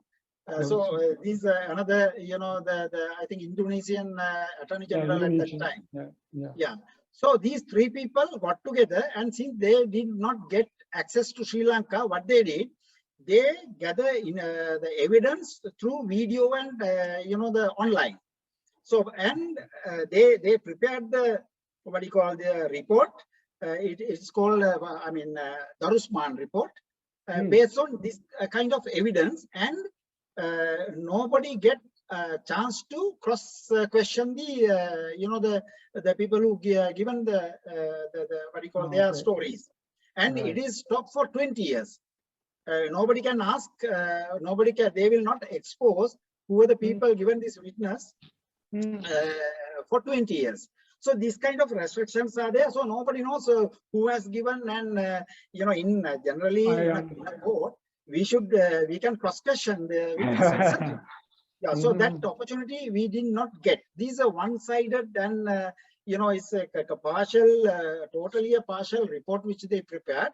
That was in 2011. They prepared the report in 2011. They took that much time. After that, in 2014, based on the same report, the HRC passed a resolution 25/1, giving the mandate to the Secretary General to establish a panel to investigate these allegations. So that is the report called OISL report, and based on that, this 30/1 resolution they brought in 2015 October 1st. So these are the allegations they leveled against us in that report, and we have answered. In fact, to our surprise, then the government, Mahinda Rajapaksa's government, he invited world-renowned lawyers and experts who are well versed with this human rights law and humanitarian laws, and created 6 reports along with the Parnagam report. And all the reports were ready at that time. But then that government, Mangal Samaravira, I'm not talking about party politics here, but I'm just giving you facts. Giving you facts. So that government, they did not look at these reports, and they simply went there and accepted and co-sponsored that resolution. If they took these reports there, definitely it would have made a very huge impact in that decisions, and we could have changed the minds of, because since we have co-sponsored, there was no taken place, because it is one-sided. We are the culprits. We are the who cover stance as the co-sponsors. Then nobody wanted to go for a vote. So that's what happened. Then we took that responsibility also into our hands, and with our limited resources and limited knowledge, in fact, I would say, because that was the first time and nobody there for us to get some kind of guidance, but still we could create this kind of report, and still we are on the same path. So now we thought that the current government, since they are in the power and our ideology and they are also the same, But still we can see that things are very lethargic. And the other thing is, as you correctly mentioned, we have done a lot of good things. Very sad to say that we are not publicized. We are not taking those things outside and convince and try to get change their minds to showing that we have done most of the things like that. Now, who will who can accept that we are doing genocide from 1948? And I mean, being a Sri Lankan, and we know in and out. So can we? Can we just say something like that? But still, they could pass a law against that based on the same. And again, now, I just want to ask one. So you went to the HCR missions. What do they want in the end out of? Let's say we are charged. We are like everything happens against us. What is the expectation, final outcome? What they want for us to like undergo? Right? Yeah, actually speaking, now all these things, now we can see something in upfront. There are certain things in front of us, but now from the beginning, I think Dr. now and Mr. Ruwan, so you both got together. You had a lot of point of views, different perspective, different the way of looking at things in the worldwide geopolitics, and how Sri Lanka, where we are, and why we are important, why other countries are looking at us, and why they want to come into Sri Lanka. So all these things. Actually, that is the very basic, only one point. That is, as you said, they want us to, knee down in front of us. Otherwise, they want us as a country to, follow their guideline. Now here, the China is there. One side, India and US is there, are there. So now we got sandwiched in between. So unless otherwise, our rulers are not wise to manage the situation, as you correctly said, economically, and what do you call this? What do you call that? Political. Sorry. Political. No, not politically. The sea line. Yeah, from what you're saying, I get a point. Like, so they means you mean the West. I was asking a question: what do the Tamils want? Like, what is the outcome? Okay, now the big countries are playing this game. We have to be according to their lines. Then we will favor us. If not, they are against. So they are having a divide and rule policy with Sinhalese and Tamils. What do the Tamils want from us? Because this is internal matter. This is our house matter. Yeah, correct. Now, let me elaborate this point also before coming to that. Now, this 30/1 resolution, it was scheduled on March of 2015. March 2015. What HRC did, because our general election was scheduled in August 17 in 2015. So this resolution completely against Sri Lanka. And if they brought it up in March, it become very much negative and impact on the general election. So what they did, they postponed it to the end of the year. That means they brought it up in October. So this shows how they look at our country and what they want to do. They wanted to bring different kind of government in Sri Lanka, whoever favor to them, and with their demands, they can get involved and make everything within Sri Lanka, whatever the way they want. So that is one side. So that shows how HRC and this so-called international community is looking at us. The other question what you ask is that they want now in the military front, LTT was defeated, right? But they are very much active in the international forum, in the diplomatic missions, and as in Ontario case, they are making a huge impact. When the election comes, they could these minorities, they have a big role to play there.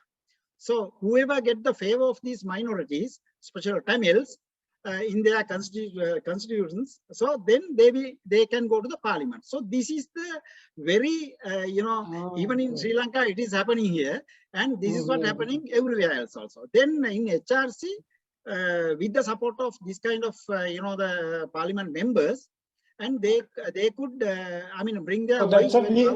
So that's a weakness of the. So it's like a patriotic slogan they bring to get elected. That's it. Not based on their homeland people. It's just that I will get elected to the Ontario Parliament, bringing a slogan, and I'm the hero, and a selfish attempt. So that's a weakness, though they show it as a strong point. Yeah, because the thing is that actually they want to their voice to be heard in these kind of legal representation. Now I understand. That's why I wanted to know. So then they come to HRC to tell their story and to manipulate things with this in the diplomatic platform, and finally they want to pressurize Sri Lanka. Now just imagine today's situation. Now we are at the center and everybody are, against us. US and Canada, then again EU. Now they are scrutinizing us. They are threatening us with GSP plus. So all these economic embargoes when it comes, and definitely we cannot manage things in Sri Lanka. So what happened? They want to change the government and they want to bring somebody else, whoever listen to them. So that's all their issue. So likewise, this is the geopolitics and all these things are the happening together with this separatist ideology. So at the end, LTT want to achieve what they could not achieve through military means. So they are going to do that. So, and there are a lot of people are supporting them because they have their own interest. China is when the China come closer to us, India and US, they are fighting. Even this G7, the recently concluded meeting, a joint statement was issued against China and Russia. They are very much, they have declared the kind of economic war against these countries. Yeah, so I think, Mr. Chandrakumar, I think, so there are I think there were two sides in the question Dr. Srimal asked, I believe, right? So let me try to understand it. So I think, so when you ask, what do they expect from this, right? These resolutions and etc., right? So I think first you mean what do those countries expect from us, right? So what is the ultimate goal? No. Or the Tamil diaspora? Yes, that's the key. Yeah, so I think, so in my understanding, so I think I would take like a 1 or 2 minutes.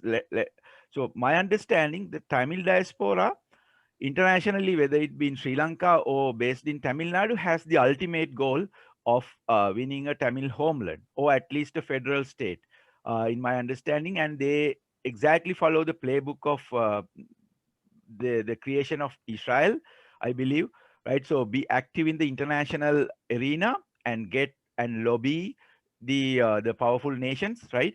And try to find a breakthrough so that they can somehow establish, right? So most of the stories being presented as vilifying Sri Lankan state is aimed at that, right? So that is their goal. So when it comes to Tamil nation, so they have the goal of establishing a separate state.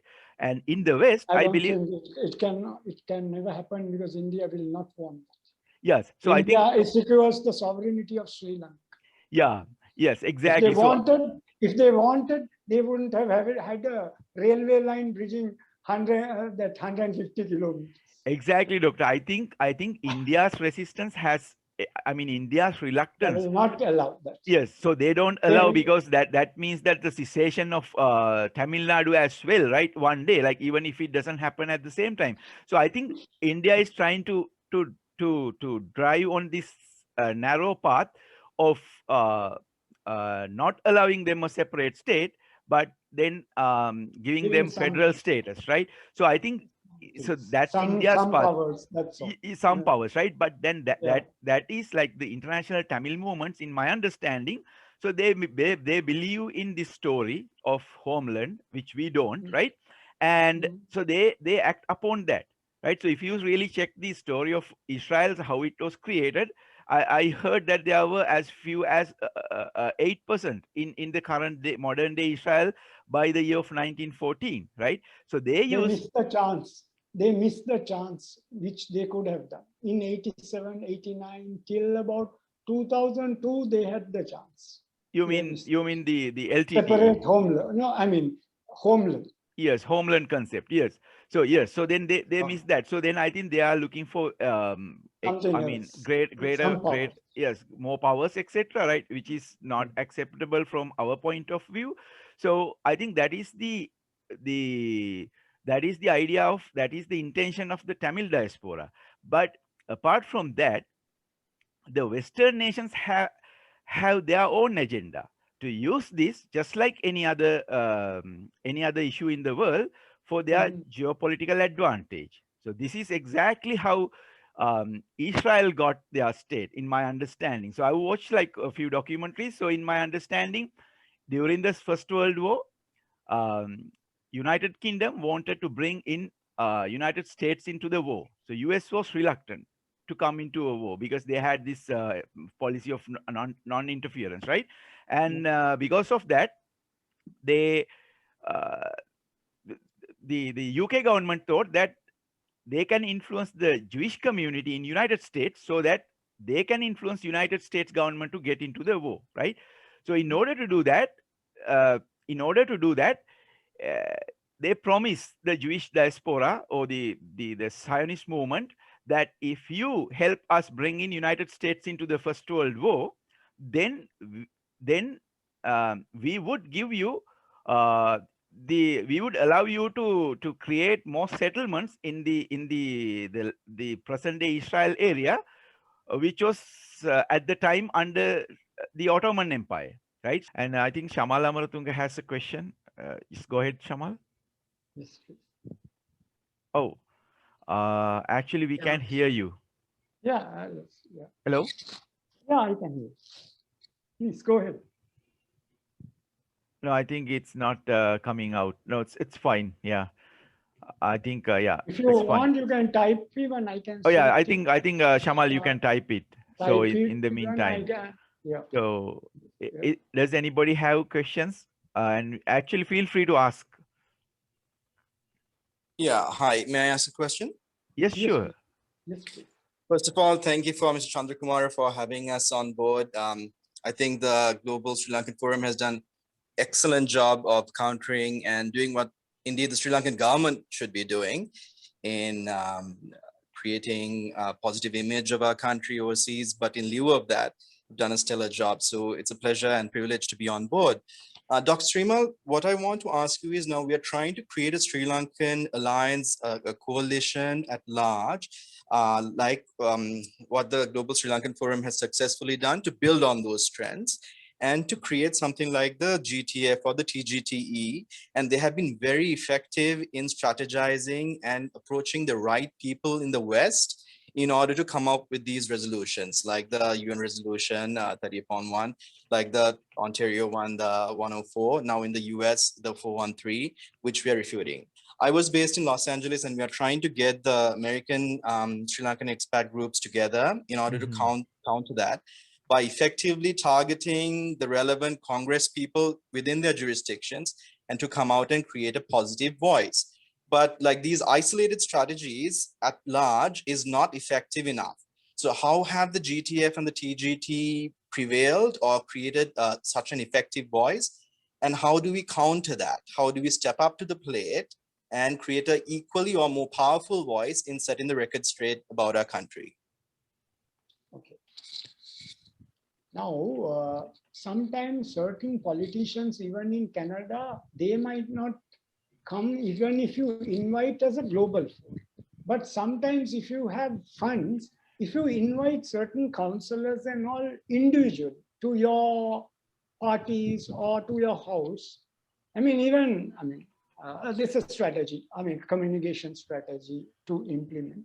So you just invite such people and then build a certain bond without even narrating the intentions. Now, the first phase of this first phase of a forum or a diasporic initiative should be to build some good, solid bonds with certain politicians, businessmen, especially in Northern America, right? Just some bonds, invite them. You don't need even to discuss about Sri Lanka. Through those bonds, you can, like after several months, after having the initial meetings, you can slowly pass on the ideas or specific issues that we want to neutralize, right? Neutralize. They might not, because the same politicians who have worked for the Tamil diaspora might not go against them. Because another point is that this is about politics. No, a politician depends from the community. These are votes, right? So if there is a large number of votes coming from a particular community, they will work on that. Even if their heart says this is the wrong thing, they will go on that line. So now our item should be more than stopping a bill or countering. The first thing is to neutralize, like getting people, like in the UNHRC, Sri Lanka's efforts was to abstain people, abstain countries, right? Even to abstain India, neutralize India. They will never go against their country. So that will be, as an organization, what you're saying, that will be a great effort. If you can get, let's compare Ontario State Council. How many parliamentarians are there? How many have voted in favor of this particular bill? And how many were slippery, sloppy, or very volatile? They might vote, but because you as an organization from Sri Lanka Canada Forum, you didn't give that push. They didn't. We will also vote because there is no resistance. But because you also vote, you said no. There are 50,000 Sinhalese in Canada, 50 to 70,000. We can make an impact. We can elect a party, either the liberals or the conservatives. If all 70,000 get together, we can say, if you liberal politicians, if you go against us and vote for Global Tamil Forum bill, we will vote against you in the thing and we will put your government. A 50, 70,000 block vote can, even if it is not in pockets, if we unite, we can put a government down. Once, because all the block vote will come to one particular party to make a change. So this is a counterbalance which we can do. So if we practice this in several countries across the globe, in Australia we have 100,000, in Italy we have 100,000. So likewise, that block will, like the same way, the Northeast communities will vote against Rajapaksa in large numbers. They are voting as one block vote. But we have more than 172 members. We can't do anything. They have only 2-3 members. Their democracy is so small. So we have to use the same, anything to counter, we have to have the same strategy. Same balance, same methods. We are a small group. We work like a communist group or something as one block, one name, finish it off. Yes. Right? So I think, Doctor, I can add to your point, right? So I think the question from Sid, right? Could you please let us know your name? I'm Siddharth Samarakun. Pleasure to Okay, make your acquaintance. Siddharth, right? Okay. Yeah, so Siddharth's point, I think that what we are lacking is the political engagement in the countries which we are living. So it's not necessarily based on the issues around Sri Lanka. So I think we have to, like, I mean, for example, like if we live in the United States or Canada, so we can engage in local politics. Local means local to the country which we live, right? Yeah, you work on that. You work so on that the means local that Canadian issues. yes, That's exactly. where- So then yeah. So Right. if it is in the United States, if it is in Canada, so if it is in the United States, so I think Sinhalese people can join either the Democratic or Republican Party. I mean, Yeah, whatever and the party. one block vote. We decide your community, Yeah. your vote decides whom you will vote. Yeah, You that's- work against us, then we will vote against you. Yeah, so that's Right. one way, Doctor. So at the same time, so they can engage in local politics and talk about the local issues, like, I mean, foreign policy or healthcare or the racial discrimination, like whatever the issues exist in United States, and then get the votes from the local population, which are mostly non-Sinhalese. And then if our people, if Sinhalese can get elected to public office, then they can influence. That's what I have to add. Sometimes, that's true. Sometimes I doubt because our numbers are a bit low, right? Yeah, and they are scattered, no? More than Exactly. low So than that's why, Doctor, Dr. Srimal, I'm suggesting. So, for example, like President Obama, like, I mean, his community was actually a Kenyan American, right? But of course, blacks supported him. I mean, the African Americans. But the point is that he spoke as an American, right? And then he spoke about the American issues and behaved like an American, so that the majority white population voted him. So I think Sinhalese have that path. Yeah, and I'll also add one more point to this. Sinhalese can work with the 7 SAARC nation diasporas jointly to counterbalance certain things. Can you clarify, please? Yeah, I didn't get that. There, 8 countries are there in the SAARC. Yes. 8 countries are there. So one particular community is getting a large support from the mainland. Yes. So we also can counterbalance with our like-minded other diasporas, as well as beyond that. There are African countries, they might come on board. So it is about, because there are very poor nations who would want to come. Yes, right? yes. So if you really, it's a chain reaction. It's about initiating something, and if you really focus, this matter is not a big deal. It is that we don't have unity and a strategy. Right, exactly. Right. So how do we try to create that? How do we create a unifying cry? Because I think, I mean, in general, you have already created the global Sri Lanka Canada chapter is a unifying unit of the Sinhalese living in North, and the global Tamil Forum is a unifying factor with the Tamils. They can do their business, we can do our business. It doesn't matter. They can go and vote for the other party, we can go and vote for our party. So politician will see, oh God, this is a very tricky, and we can influence the UNHCR vote through this method. When a number is small, they are more united. That's a basic reality in any country or any place, even in a university. Sometimes the Tamil might be friend of you in another situation in a global city. He might be your best friend in Dubai, because you are in minority, right? Yes. So this is a strategy we can use. Yes. So Siddharth, do you have any more questions, follow up regarding that?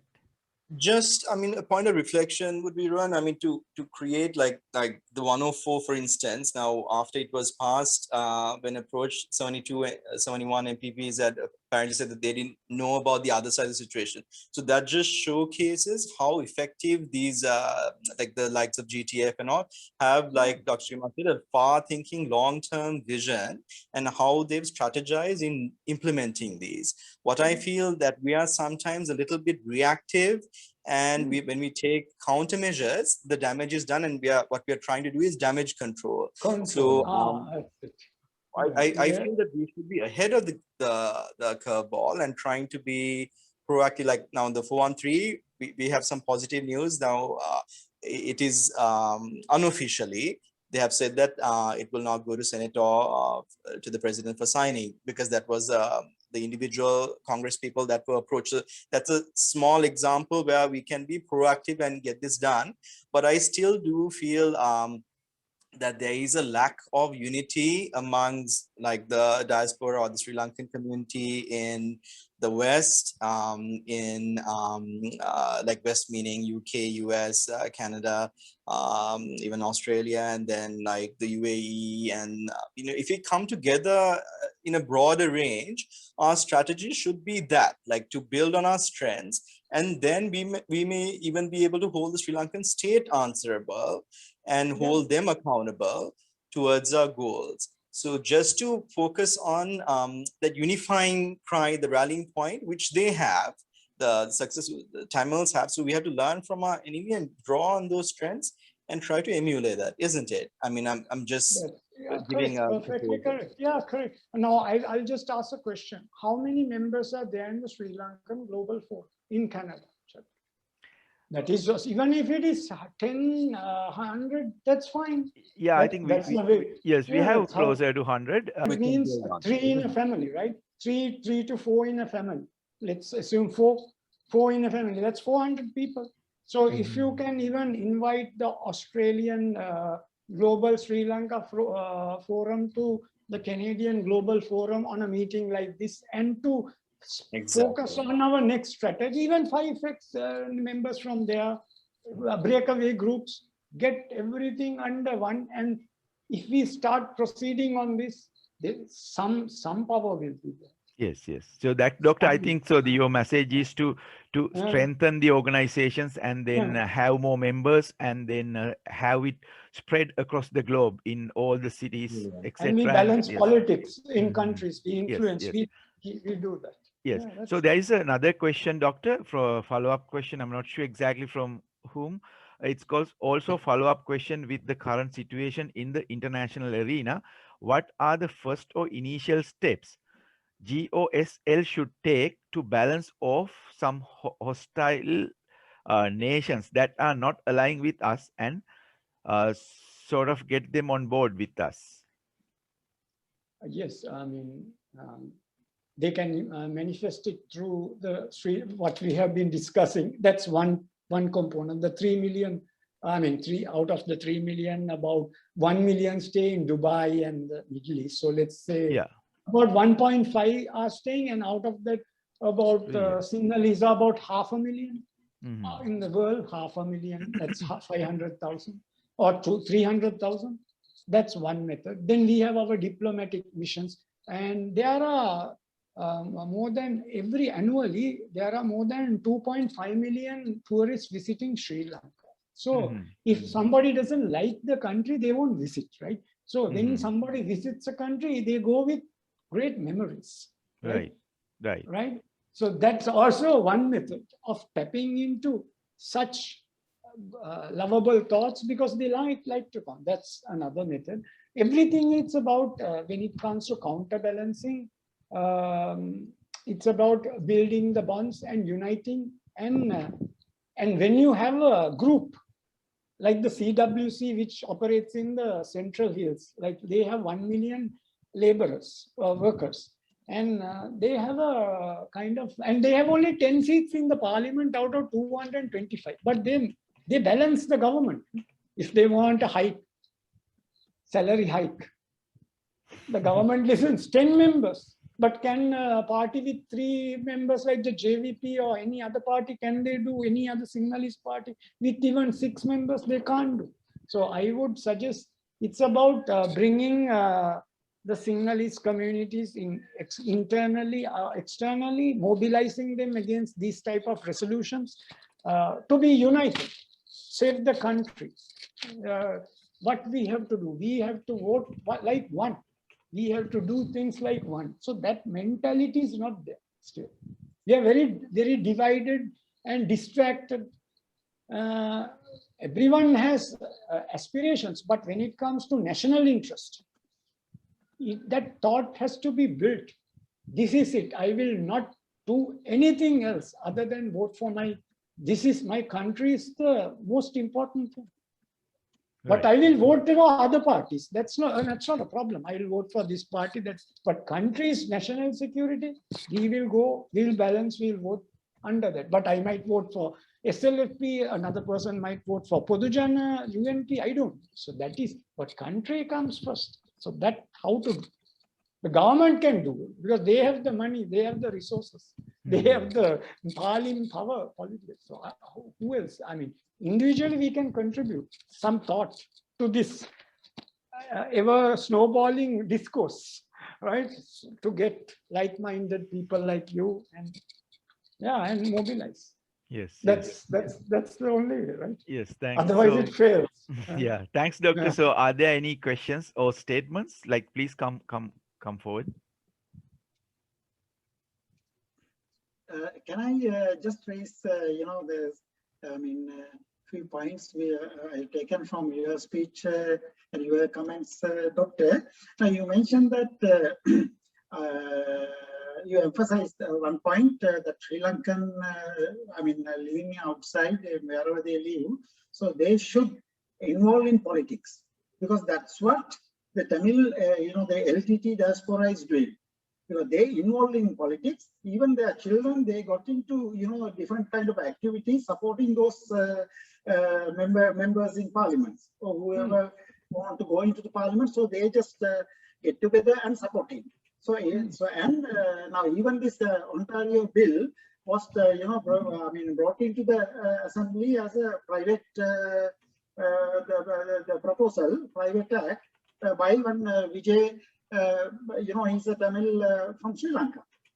So likewise, they have their own voice, and even I heard from them that they have supported with some kind of funding to the election which is coming next year, and they brought the premier into the discussion, and they have donated $300,000. So that's how they get into the place where they want to go. So that is one point.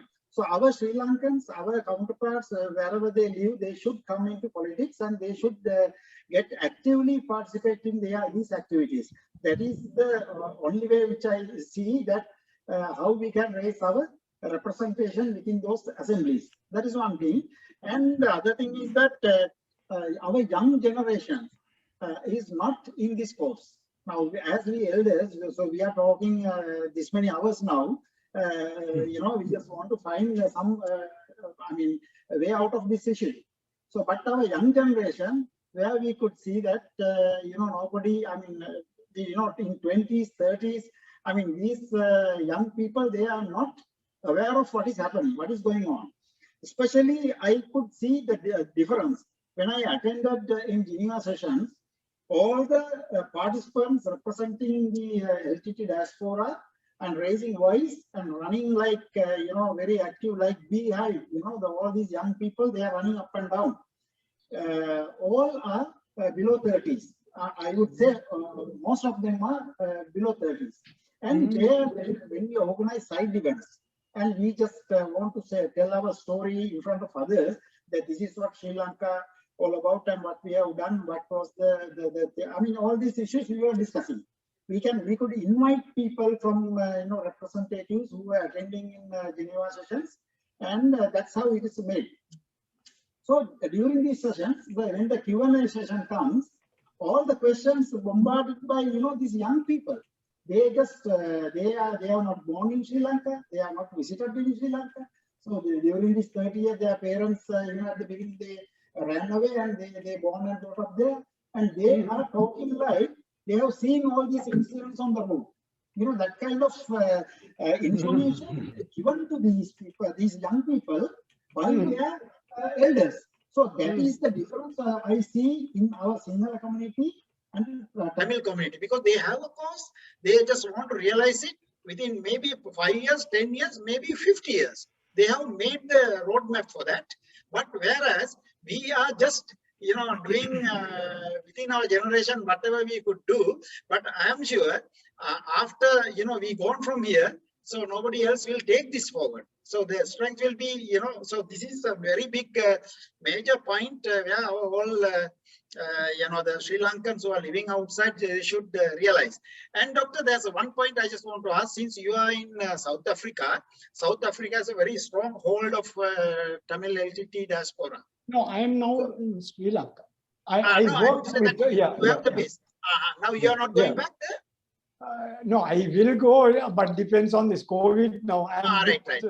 Yeah, I will go, maybe after one year. Yeah, with your experience, Doctor, now South Africa is a major, the country within the region.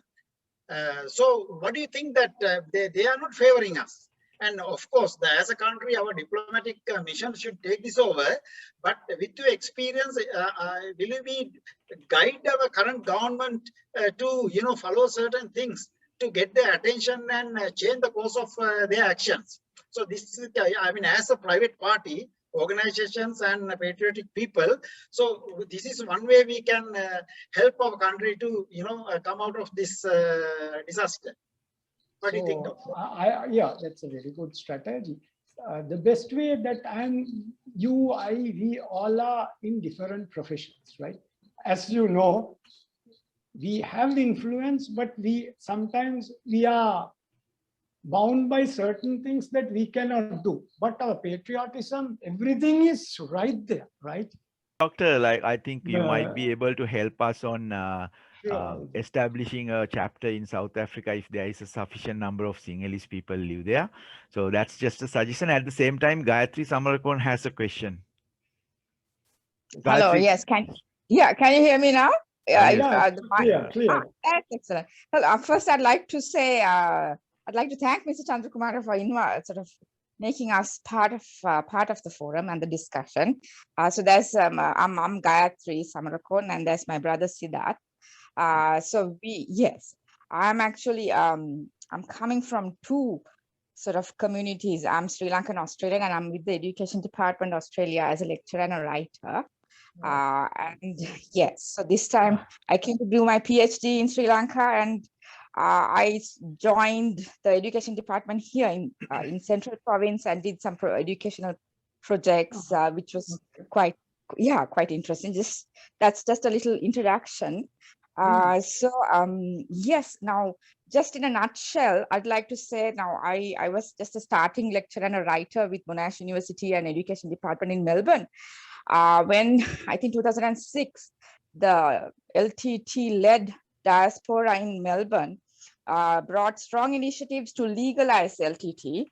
And then especially the lecturers and the writers got together, and we showed this video clip, which is which was done by sort of a well-known reporter, and according to BBC style, sort of reporting style, and it was shown all over Australia through the ABC network. And they were pushing for legalizing of LTT, but the opposite happened.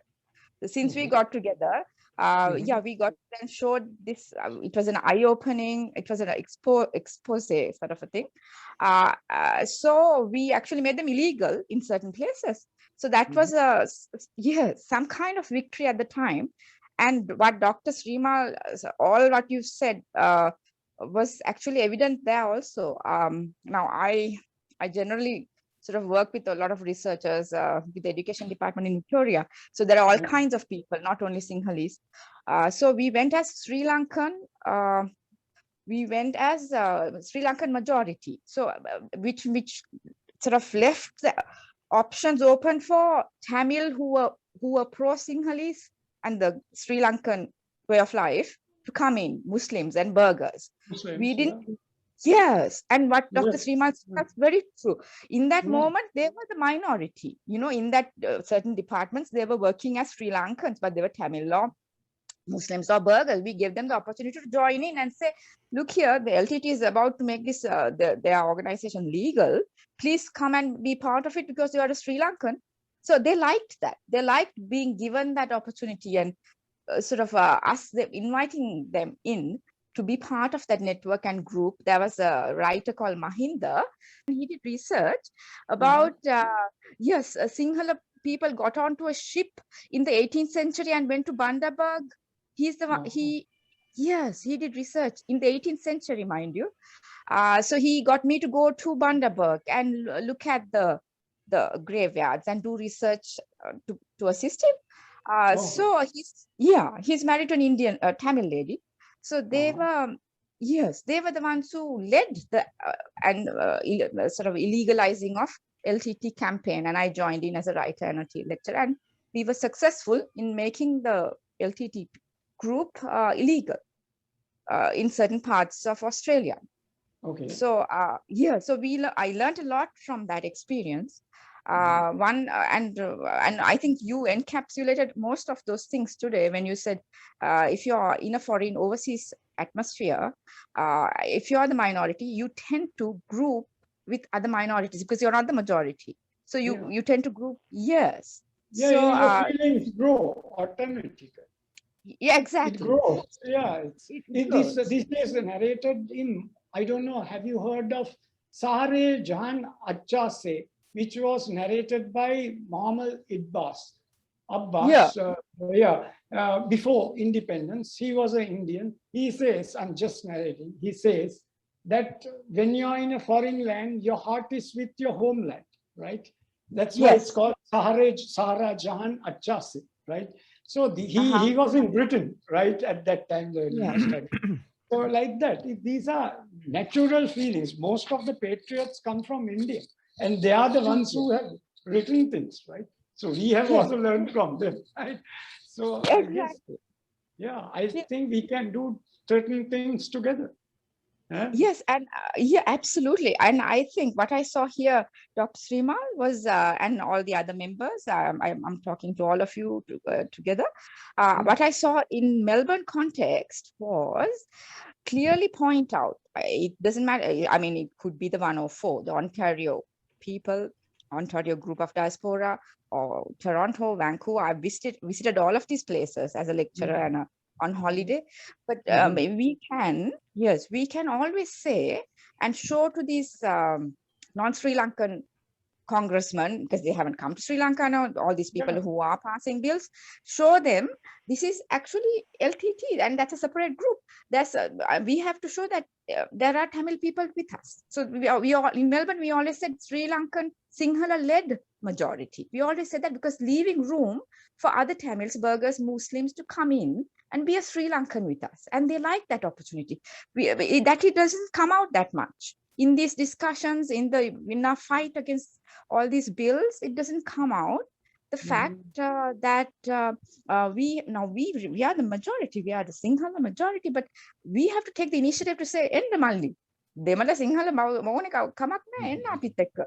එකල එකට ඉඩ තියන්න ඕනේ. මොකද මේ එකල නිතරම පෙන්වන්න ඕනේ මේ LTT කියන්නේ separatist වෙනම group එකක්. නැත්තම් අද COVID effort එකට දැන් ආපු දවසේ ඉඳන් I have been in Sri Lanka, but we are going through COVID, and for the COVID effort there's no Tamil Sinhala Muslim here. There's only human people here. There's one group of humanity. ඕක අපි පෙන්වන්න ඕනේ. Yes, ඕක පෙන්වන්න ඕනේ. And now Mr. Chandrakumar has been a gem of a person. He's the one who got us here to this forum. Otherwise, we were not aware about all these bills and resolutions. So yes, now now we do a lot of work with the Asgiriya Mahanayaka Hamudro, and there's an organization called Success. Now, in 2006, we went to Jaffna, established a temple there, and did eye clinics and preschools. So, දැන් ඒව ඔක්කොම ආයෙ extend කරන්න යන්නේ. මොකද දැන් ඒගොල්ලන්ගේ humanitarian effort එක පොඩ්ඩක් නැවතිලා because of the COVID issue. Now everybody, Jaffna is a bit out of control because I'm with the doctors and lecturers here. Numbers are not very good. There's no control. So there's strict measures to make sure the numbers don't rise and death toll is restricted. So we want to make use of that as an example, this COVID effort, and to show we are all brothers and sisters facing this COVID. And Jaffna වලින් එන පණිවිඩෙත් ඕකයි. ඔක්කොටම කියන්න ඕනේ, we spoke to Jaffna people, and Jaffna people are clearly saying all these bills, all this legislature, they are passed without our consent, without our input. People, they live in other countries in luxurious mansions and vehicles, and without taking our input, our participation, other Tamils, they're saying Tamils, other Tamil people are pushing for these bills which will only create war, ideological warfare. It will not create peace. And they are saying we need toilets, we need clean water. Actually, that's all we need right now. And that effort comes from the government, the army, the Hamudro, the Sinhala-led majority. I think I agree. Anything that we can divide and get an advantage for our core objective will be great. Yes. Yeah. Yes. Any effort, our effort, final effort. Any format, it doesn't matter. Right? Yes. So we have done videos. We are giving it to Mr. Chandrakumar Mr. Chandrakumar will share with you Tamil people themselves saying now in Jaffna, We should we put don't those want things in YouTube's everything. he will. Showing I up. will. Yeah, that's great. Yes. How people Yes. appreciate. Yeah. So Yes. Now I would like saying, to pose a question to Gayatri. So yeah, just to get some understanding. So I sure. mean, as far as we understand, there is a huge Sri Lankan and also Sinhalese population in Australia. So what Yes. is the level of separatist activities there, and how the community is gathered there? I mean, is there a I mean, is there an effort to counter the separatist activities among Sinhalese community? Just like to get some Yeah. knowledge from you. Yes, absolutely. To be honest, I'm with the sort of the department and the university. So I'm not always with the Sri Lankan community, but when it came to the LTT issue, I was with them, with all the Sinhala. But no, oh, where am I? Sinhala, all the Sinhala population, there's a huge population and there are shops, Colombo, Kela shops, Clayton, Loku Sinhala network, platform, and they all feel, yes, they all feel they're anti-LTT, so there's no issue there. There's no unity as such because there's no one leader to take us. Right. But now you all talked about this idea of a block, everyone coming together. I think now would be I think there's a good atmosphere now because we are going through a bubble concept. This is an online world. Everything is a bubble concept. So it's easy to approach people and say, hey, let's, within this bubble concept, online world, let's get everyone together and form a Sinhala-based community to express, because there are issues in Australia also, even with education. Yes, as a writer and a lecturer, I could see Sinhala people, yes. You mean issues means not? Yeah, Sri Lankans are not always understood because they think we are very poor. We have lots of issues. We are always killing and dying. That's all. So you mean the issues exist? I mean, outside the, I mean, not because of the separatist activities, but as a minority in Australia, right? Exactly. As a minority, there's no proper perception. There's no clear image. We have to do some publicity and marketing. But the good thing is this: now there's the permanent residency system. It's a point form, right? Now, yeah, they have a lot of respect for the Sinhala educational system and the Sinhala people, which is a really good, strong point we can manipulate. Because I'll give you an example. When you apply for permanent residency, if you lack points, you get 5 points for knowing and speaking Sinhalese. Oh. Yes, absolutely. And it's recognized. Yeah, it's recognized as a very evolved Sanskrit language. Right. So what is the degree of separatist activities there, Gayatri? Like, I mean, like Tamil diaspora? Well, to be honest, when there are issues, now in 2006, I'll again give an example. Dr. Nadesan, he's a vet. He's a vet, just to give you a little case study. He's a vet and he owns, even now, a newspaper. And it was edited by LTT sort of boys. And so I joined in as a writer and did some articles in sort of about Australia and landscape and just neutral general things. But I could see the setup there. They were heavily taxed by the LTT at the time, so they didn't like LTT. Dr. Nadesan would say, I am paying a lot, from my businesses for something called LTT, which doesn't support me, which doesn't give me anything really. So they would complain. They didn't like this taxing process. They were heavily taxed by the LTT. Yes. And the LTT would keep tabs of their family and friends in Sri Lanka and would threaten. They had their system.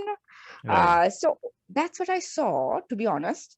Mama, I did a lot of research and lecturing, and I was with the Australian country schools. So it's very much the heart of Australia, not the Sri Lankan diaspora. But those instances I did join to make LTT illegal. I could see the diaspora. But there's generally, I want to say there's peace there. අර කැනඩාවල යනකොට කැනඩාවල they go all out නේ separatists ගගා ඔහොම කරන්නේ නැහැ ටැමිල්ස්ලා ඔස්ට්‍රේලියාවේ ටැමිල්ස්ලා ටිකක් that I could lead them. I could say, hey, you know, LTT is a terrorist organization. You are being taxed. So why don't you just be part of the majority? You know, be part of the Sri Lankan government majority. Come this way. Yeah, we kept the doors open, and they would come in. And these were hardcore LTT people who had moved to Melbourne. Yes. So I think what is evidence from that is they are like taxing people and then collecting funds. So that means they are capital pooling program, which Dr. Srimal was suggesting for us even to follow, right? So they are creating a wealth, like they are creating funds and then use it for their advantage, like investing and then generating profits out of that, and use that funds to achieve political mileage. That's right, and I could see now what from what Dr. Tandesan said at the time. He said he was heavily taxed, and he really didn't want to pay LTT. He said, "What is this for?" You know, he didn't see any purpose in, but he was under pressure. So, like that, certain Tamils are anti-LTT because they didn't serve a purpose, and as a whole, the Tamil population is generally led by Sinhala majority. We can lead them. ඒගොල්ලෝ එහෙම එච්චර separatists කියලා hardcore යන්නේ නැහැ. ඉතින් you can it's a malleable resource, a malleable group of people. Can you understand me? Like they are still under the Sinhala majority influence because we keep them nicely. අපි කියන එන්න හැමදේම. අර ඩැන්ඩිනොන් කියලා තියෙනවා. ඒකේ පොළ තියෙනවා. එතකොට සිංහල භාෂාව කතා කරන කට්ටිය තමයි. Everybody, it's a big Sinhala population. And there are also, you see, Sinhala married to Tamil and Muslim burger. We always include. We take a inclusive policy.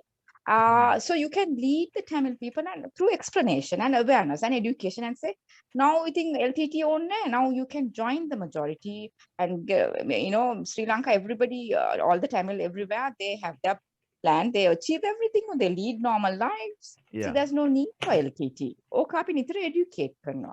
Because of COVID, I don't know where people are at now, because I was in Brunei, which was as a lecturer and a writer, and I was in Brunei for a while.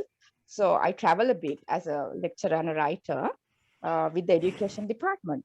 But so I don't know sort of what's happening now in Melbourne, but generally there is sort of coexistence and peace, and Sinhala people are respected.